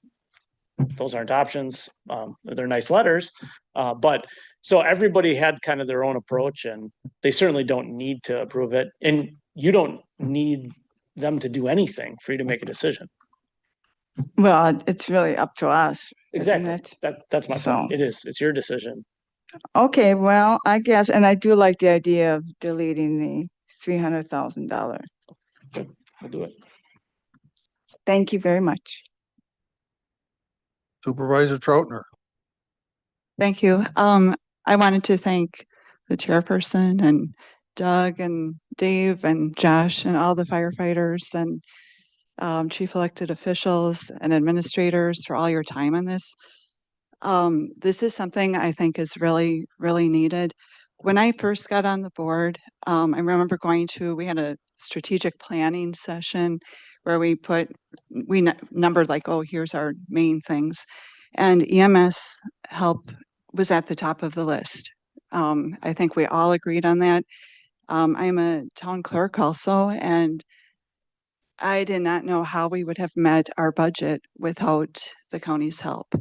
And for us, it worked out that when we got that first grant was the first year that we really needed some funds. So the thought of us not having help from the county, I would put the town in, we'd have to make some pretty tough decisions. And I think that there's a reason why they have this rule that counties can help pay for EMS, help levy for it. I believe that's our role. As far as the resolutions, Dave Sager had contacted all of the clerks and said, oh, if you could have a resolution that your town or municipality could pass, just to show that you're in support of continuing the conversation, negotiating, and looking at a solution for this. And I asked him, I think I called him a couple times and said, can you send me a form letter? and he didn't. He said, no, it's up to you to come up with your own resolution. So it must have been City of Hartford, I guess, that started that. And so everyone followed suit. And then we talked with the village of Kewaskum, came up with a slightly different one. And Josh was at our meeting, we really did not like that administrative fee coming out of this EMS budget. So thank you very much. That really will help everyone in our town. And I do think we have a real intelligent board here. Aaron is amazing. I think we can come up with a way to fund that ourselves. So thank you very much. Thank you. And it's been said before, nobody in this room wants to tax. Nobody, right? Anybody wants to raise taxes, raise your hand. Supervisor Conrath. Thank you, Chair. And to thank you for everyone who's been involved in this process. My goodness. I am seeking a clarification. I've asked this in the past. I'm just curious where we are at with this regarding private ambulance companies such as Lifestar. My understanding is still the current state, if a municipality is not contracted with a private company like Lifestar, they would not be able to add a contract after this passes, or would they still maybe in the future be able to contract also with Lifestar to help offset their services? Oh, I mean, they can contract with whomever they want. However, I will say, I think the chiefs would agree. At least their conversations with me have led me to this point where there's a very, very real concern about territorial disputes breaking our EMS system. Because the challenge we have is the financial condition of each EMS department is so fragile. If they were to lose one piece of territory, it would break their operation. They wouldn't have enough revenue to operate. And so that would create a cascading effect, where you'd see likely, I should say, it would likely create a cascading effect where then you would see another department territorial dispute. Now, my understanding and talking to some former chiefs is that these boundaries have been agreed upon for decades and they should never be messed with. I don't know whether or not that's true, but it's not to say that nobody could ever change anything. It is to say that if it's going to be considered, we have to be very thoughtful about not just what does that mean for that municipality, but what's the impact to everybody else. So I think to answer your question directly, one word, yes, they could consider it. All right, thank you for that clarification. And I know it's time-wise, but Supervisor Newman, maybe not this evening, but at least I would like you to extrapolate on your thought process on how this would look in the tax bill. So you won't even notice it. It will be built into the county's levy. You won't see it at all. That's a state issue, not a county or a village or a city issue.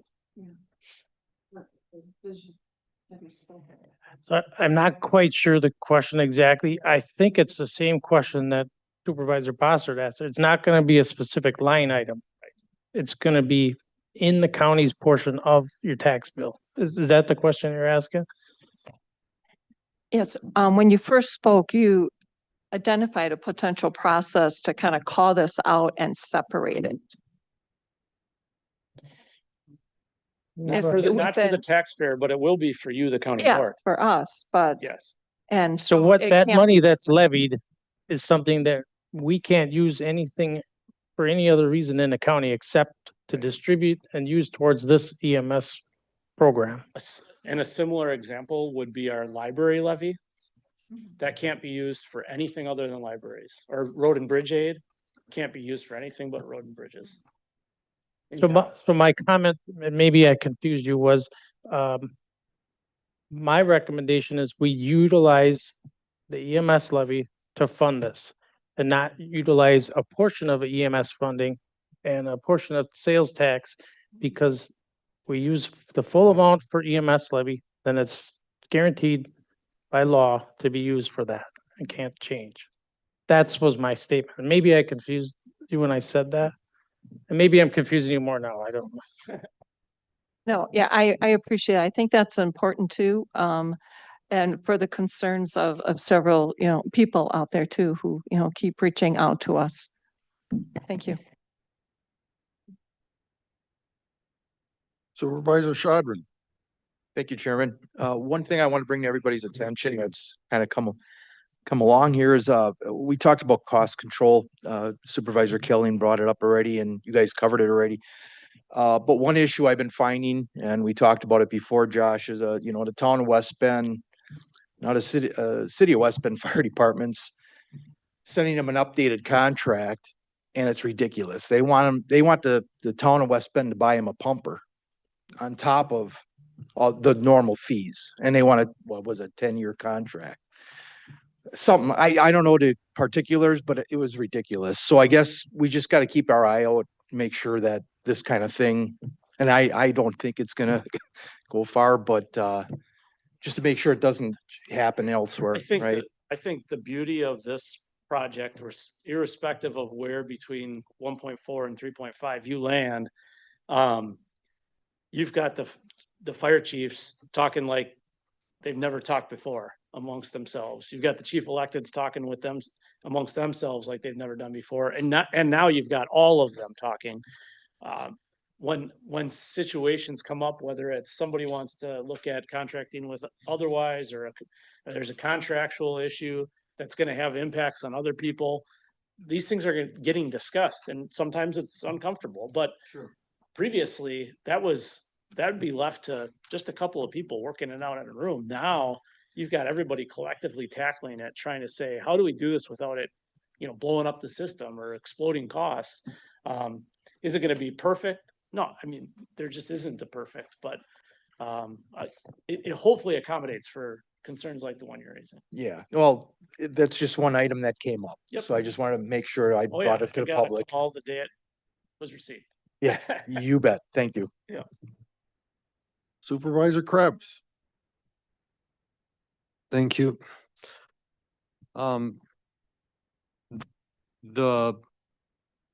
The packet that had the presentation and it was very high level. And I need the details. I need to be in the weeds to understand it. Imagine that. So it was helpful hearing kind of going through how we got at these numbers, going at 85% or 75%, less 20%. I need a white paper of these calculations. I'm not following it comfortably of how we got to these numbers, and then from there, how this money is going to flow from starting at the tax bill, whether it's a line item, not a line item, how it goes from us to the municipalities, to the fire companies. Sure. I need to be able to follow this math before I can really truly get behind it, because I'm still not entirely sure if this is a new tax, or because at the same time we have a stretch goal of absorbing it where there is no levy effect long term, is what I heard. Right. So a couple things for you to know. The simplest way to describe the calculation Doug was trying to articulate is functionally, we picked 20% of all EMS costs. And there's no clean way to determine what exactly is everybody's EMS cost, because there's 13 departments and 20 municipalities. So we just threw a dart and shot at 20%, because we didn't want to be, when we started, we were talking 40 or 50%. And everybody was very, very concerned about local control. And if the county has that much skin in the game, one or two increases and you're above 50, and now you can do whatever you want. So we lowered it, ratcheted it all the way down to 20. That's how that 3.25 number came. And the problem with the calculation is the iterations that we've all changed since then have probably moved that percentage. And when public safety is done with it, which hopefully there in the next 2 months, I would anticipate that gets changed again. So the easiest way to understand it is we started at 20% of all EMS costs. Okay. I need more than a cocktail napkin, but just like a 1-page. Yep. With big budget labels on there, at least that I can follow it to put my head around it better would be. Well, the integrator work on it. And then after that, go into like year one. So like show how that 2 to 8%. Yes. Adjustment, how that trickles through that same flow cycle would be very helpful. Absolutely. For approval at the county board, it sounds like this would be coming back if public safety pushes it back in October. Yes, it's possible it comes back in September. That'll be at the discretion of the chair and the public safety committee, but certainly by October. The county board has to make a decision one way or another by October, because everybody's got their budget approvals in November. Us included, if we were to approve this.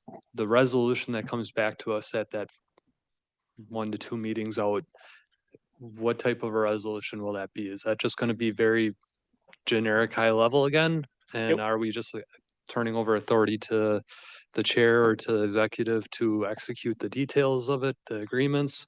So the resolution that you'll consider in October, the first draft will come to public safety next week, on Wednesday.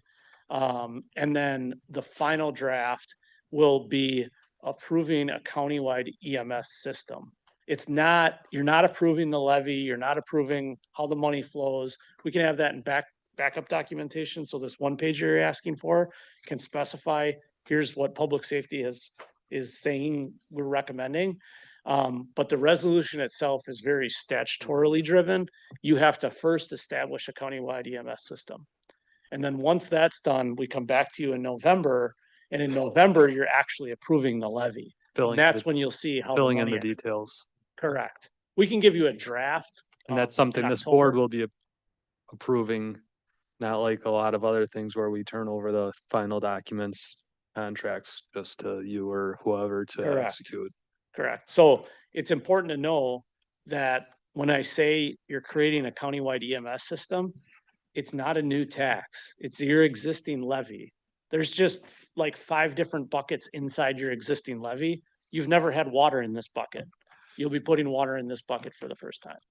So year one, and I closed my computer, so I don't have what our county levy dollar is right now, 30 some million or whatever it is. 36.2.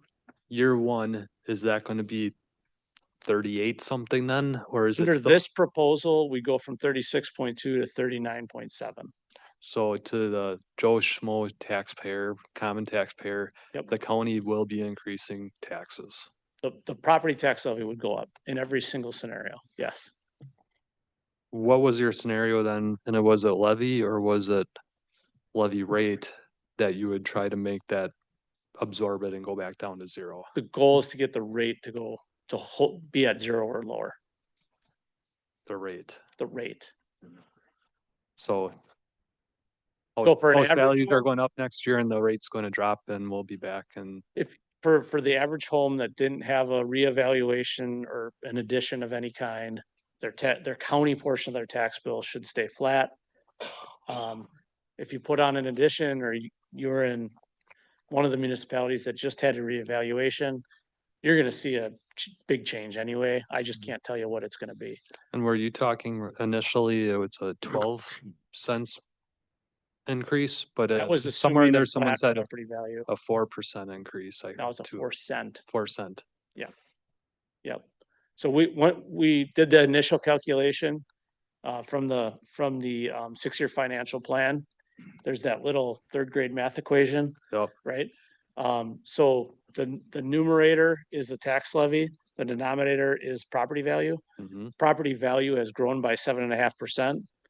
So the numerator is staying the same in both proposals, right? But the denominator got bigger and therefore tax rate's gonna actually be lower. So addendum to that white paper could be like our little. Right, and Dave math didn't even have equation. that information when we submitted the packet, so that's why it wasn't updated on your slides. So we'll update it moving forward. It's 4 cents. We're trying to our goal is gonna be to try to drive it down to 0 or less. Last topic is the 1 million grant, $1 million grant that we've done the last 3 years. Yes. Are we going to be phasing out of that as this new levy comes into effect? Yeah, this levy replaces that entirely. So the grant, if you remember, the first 2 years was ARPA money that was started when you did the first strategic planning process and put the dots on the wall. That lasted for 2 years. And then in the last budget, you approved utilizing opioid settlement money to replace the ARPA money. Now this proposal would replace opioid settlement money. Year 4 will then be the CMS levy. Right, which is why I said, like, your floor is a million. But remember, we haven't included West Bend in the past. So once you add West Bend in, you're closer to 1.314. So that's why I said, I think the floor for whatever you're gonna approve, I think your floor is 1.4. Okay, thank you. Yep. And to be clear, West Bend wasn't included before because we were spending money for lead lateral replacement in West Bend. So Yes, there's about 3 other things in West Bend that were unique to West Bend, but lead laterals was the biggest one. What Hartford benefited from that as well as did Kewaskum and Slinger. I applaud your caution, Supervisor Krebs. I've asked the same questions. And I want to see projections, what we're going to pay in year 2, year 3, year 4. Initially, we talked about where this was going and the first numbers were very big in year 8 or 10. So we're going to be careful with that before we pass something final. Supervisor Newman. I think there's an important detail that might help Supervisor Krebs with some of, maybe more of the fine details, and it's the distribution back to the community.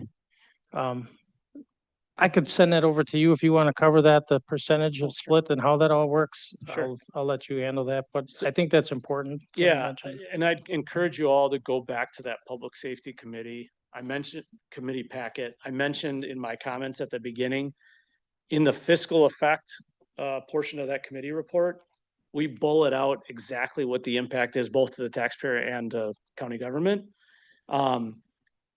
When you look at the full 3.5 million, it breaks down like this: the 300,000 for the county, so that's gone, ideally. Then 2.025 million.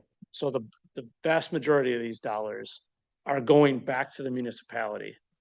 Okay, so we'll have a contract with the municipality, and they, in theory, for this exercise, subcontract for EMS services to our 13 departments.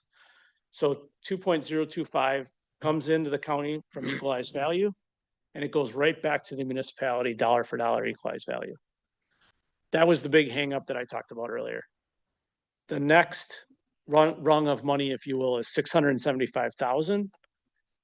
That goes directly to the 13 departments. And that is in the form of a grant that the Public Safety Committee will authorize each year. And it is on a per capita basis because this is EMS. It's a human business. So we're doing it per capita in that particular block of funds. Below that is $500,000, $500,000. And that $500,000 is the volunteer incentive. Now, we don't know, we haven't tried to prescribe what is that incentive. The Village of Slinger has a really nice program where they match essentially a retirement contribution. It could be something like that. It could be a bonus up front. We're going to let the chiefs and Dave kind of work out how that is. But it kind of comes from the Hardin Homestead philosophy to try and drive up the number of volunteers. So when you add all of those things together, that's how you get to your 3.5. So the municipalities obviously get a win, the departments get a win, the volunteers themselves get a win, and frankly, the full-timers and the unions get a win, because if you don't have volunteers and paid on call and paid on premise, they're going to get stretched way too thin. And they were quick to point that out to us. And I know that's a big reason why they were supportive. Yes, I'm just gonna break it a little bit differently. So the total levy that was gonna be distributed back to the municipalities is about 2.7 million. Yeah, if you include both the direct municipal and the department portion. And 75% of that goes to the municipality, and 25% is part of the grant program that goes back directly to the fire departments and administered through the Public Safety Committee. So you said the numbers, I said the percentage of the split. And Supervisor Newman was alluding to earlier in the conversation how there's a big brouhaha, I guess I'll say, about how that distribution worked. Is it 100% to one, or 100% to the other, or 75% to this one, or 50-50, and we settled on 75-25. That's how we got to that. Okay, thanks. Supervisor Gallant. Thank you, Chair. I'll be brief. I will applaud all the fire chiefs and others that have realized that they need to take a proactive approach to this, so that we're not behind the 8 ball. So I'm fully in support of it. Because that funding formula, as we've all heard, has been broken, and this is our way to respond to our community members, because we have to provide necessary EMS services. We have to. We don't have a choice. Well, we do, but we want to, right? We're not going to tell grandma she can't get a lift and assist call. So we're doing this, in my opinion. However, I do want a cautionary tale is, while we talked about a 8 to 10 year cliff, I don't believe that's the case. When you look at the age data, the cohort right behind it is 40% larger than a cohort that's 65 plus. So this is a problem that's going to occur for the next 30 years. So we need to solve it beyond just Washington County. we got to go to our state elected officials, because if they're not seeing that cohort behind, then they're missing the details.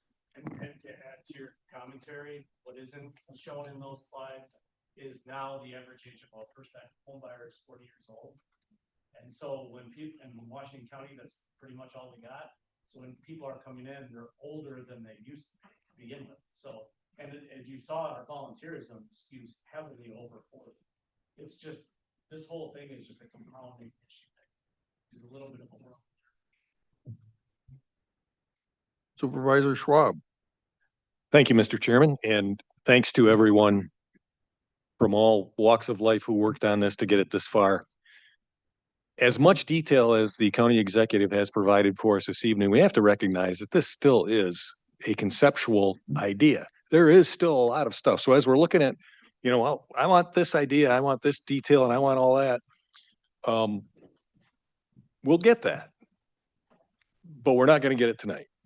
And so as we go forward, perhaps it's time to curtail some of the discussion. I know everybody wants to talk, everybody wants to speak out on it, but there's still stuff that needs to happen. I would request, though, that as things move forward, as we flesh out all the details, I'm still confused on the concept of local control versus consolidation.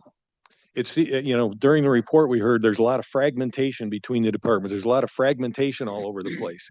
It seems to me that a lot of that fragmentation has occurred to this date because of local control. And I understand I want that for my community as well. But there's kind of a oxymoron there between local control and consolidation that I think we need to be a little bit more careful about. I don't see how we could possibly cut costs when, to some extent, the costs that we have been increasing because of local control. And so I'm not sure what the answer is. I don't want a complete answer tonight, but I think it is something we still need to consider as we move forward. And yes, I think this is absolutely something we need to do, but we have a lot of details to work out yet. Thank you all for your work. Thank you all for your thoughtful input. I truly do appreciate it. Thanks. That was, thank you for that, Supervisor. And that was a large portion of the Public Safety Committee's discussion. It's why they directed Dave and I to come up with a list of SMART goals that actually hone in on, give us some key performance indicators to show us there's shared services, there's cooperation, there's less equipment, whatever the data points are. But I will say this, when Kewaskum and West Bend decided that they were going to share services, and they had the opportunity and looked at going private, the Kewaskum that is, when they made that decision, it was a kind of a hybrid of the two. It was more like we've done historically with shared services rather than a true consolidation, where you get what you can get out of the efficiencies by working together, but you don't completely forfeit your identity. And we've had a lot of discussions in the work group about this in particular, because there's some really, really bad examples of when that's probably a little bit too hyperbolic. There's some more challenged examples like Western Lakes in Waukesha County, where consolidation helps. There's no doubt it saved money for a period of time. And then within a few years, that savings evaporates. And now you have, in that case, 7 municipalities who all have to unanimously pass referendums in order to continue to do exactly what we're talking about doing. So I think that you hit the nail on the head. This is 100% a balancing act between taxpayer first, but how do we do this in a way where these expenses don't balloon out of control because everybody's running their fiefdom? And I got to give credit to the 13 fire chiefs. They got 20 plus recommendations from our consultant back when you were public safety chair. And they're actually seriously studying, like, which one of these can we actually effectuate now? Which ones do we need to wait for this program? I mean, there's even conversations on the south side of the county, 60 and south, where they're talking about how do we regionalize our entire operation together? So I couldn't agree more, and putting data to it and holding accountable to that contract that was brought up earlier. I think that's the ticket to make this work long haul. Mr. Schwab's comments let's wrap up the last comments here pretty quick.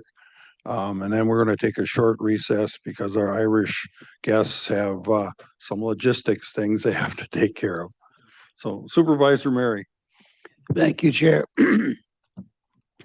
I want to repeat what Supervisor Schwab just said. Thank you to all of you who have been involved. This has been a long project. I remember the night when the fire chiefs came here and said, "Hey, folks, there's a tsunami coming your way, and you better be ready to shut the door and lock everything out."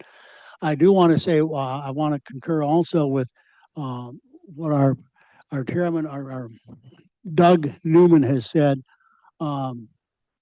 We need more communication. I think tonight has been tremendous, and that we already have a better understanding now of what is going on. And I remember the call I got about 3 weeks ago from one of my constituents and said, "Hey, are you going to be at the Village Hall meeting in Germantown tonight? They're going to talk about the EMS proposal and want us to approve it." And they say, "What can you tell me about it?" And I said, "I can't tell you anything because I really don't know anything about it because we hadn't gotten this kind of information." And I also realized 3 weeks ago, we didn't have this kind of information. But that just led the way to a lot of miscommunication and misunderstanding and misinformation being distributed out.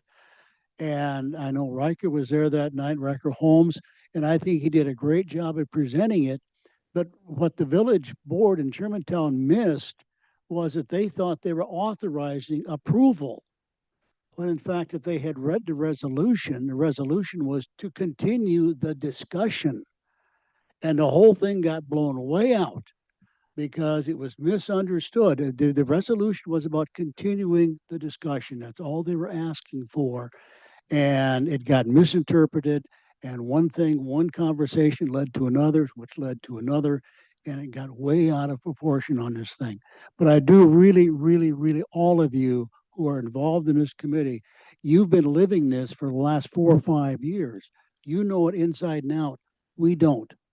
And so we really we appreciate what you've done tonight with the discussion, but we really do need to have more communication, particularly back to the board.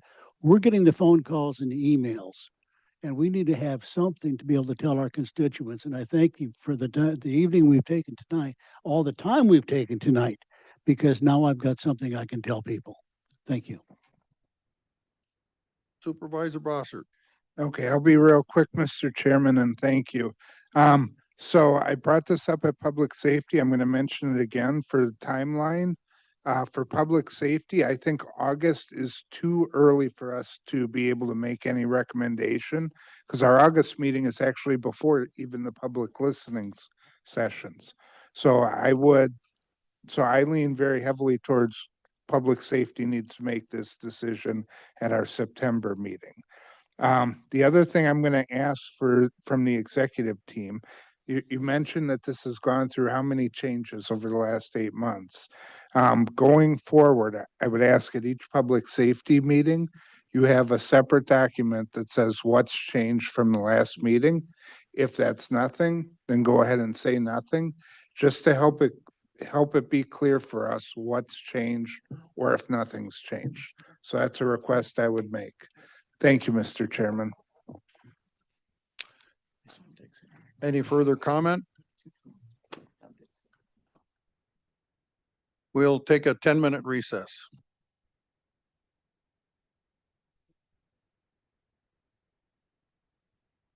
Is that 10 minutes enough to do what you gotta do? We'll start in again without you.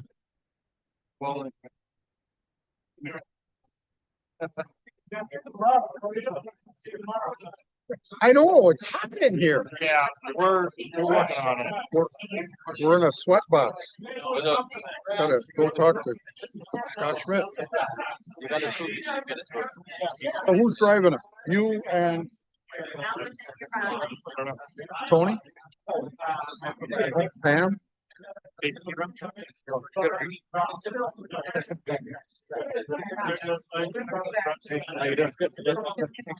How are you, Peter? Oh. Ashley's back there, wiggling. Oh. Yeah.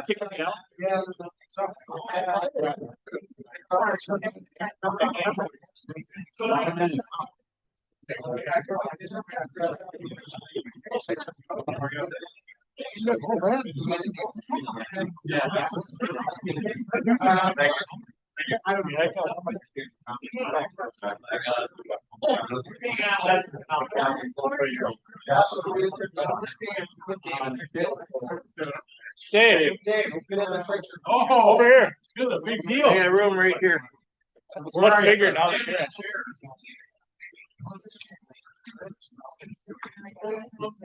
got a room in here. Are you guys gonna fold me up? No. Like that. Wait, I'm pretty good. Let me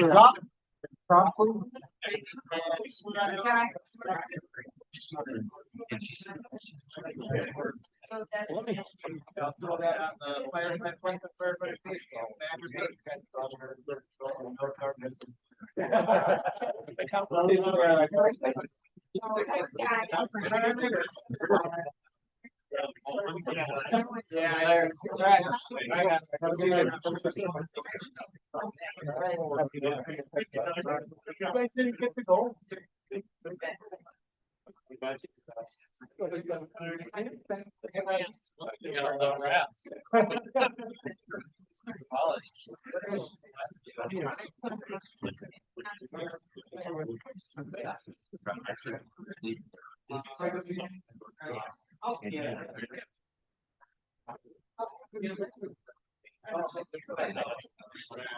Oh, yes, yes.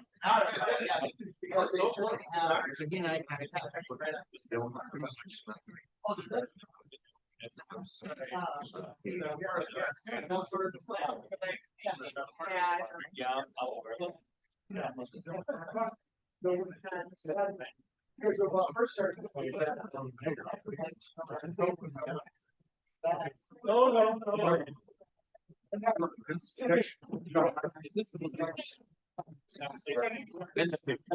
So you're not talking about that. That's a side. Yeah, she was.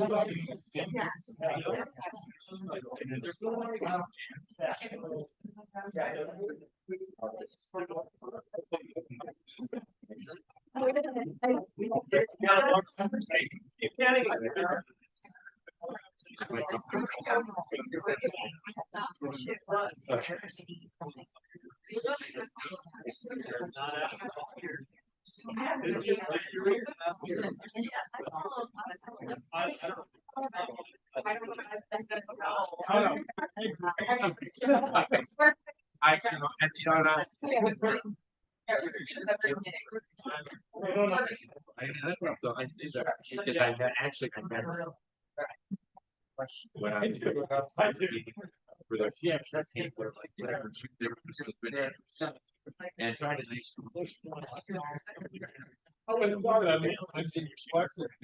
I can't hear anything else I have to be right, which I also would you take this as essentially like I work, you know, like I that tracks with generally. okay.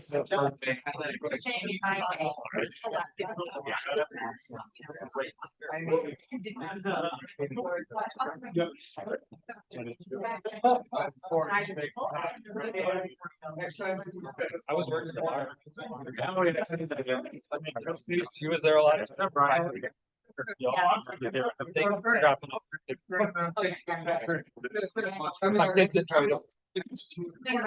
Record.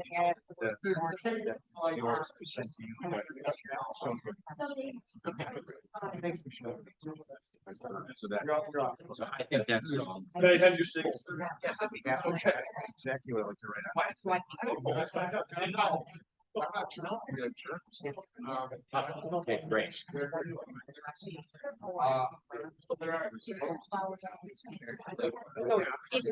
Great. How do we get out of here?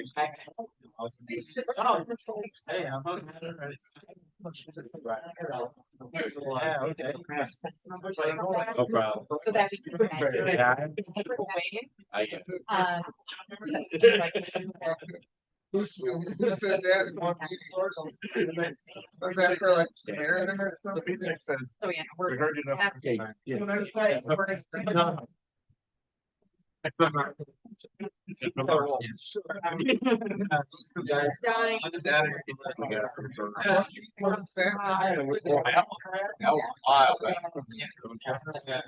I must have missed that. I don't real. Actually. It's on the other side.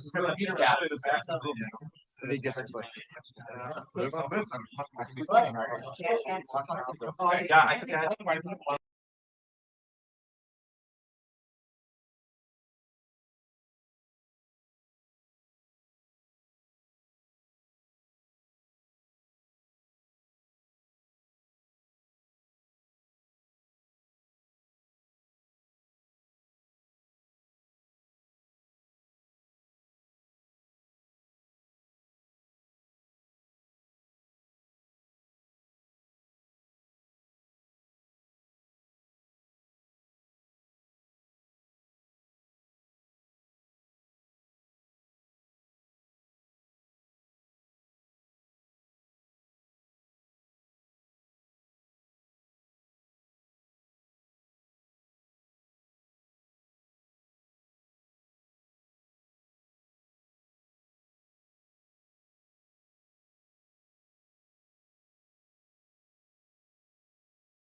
Yeah.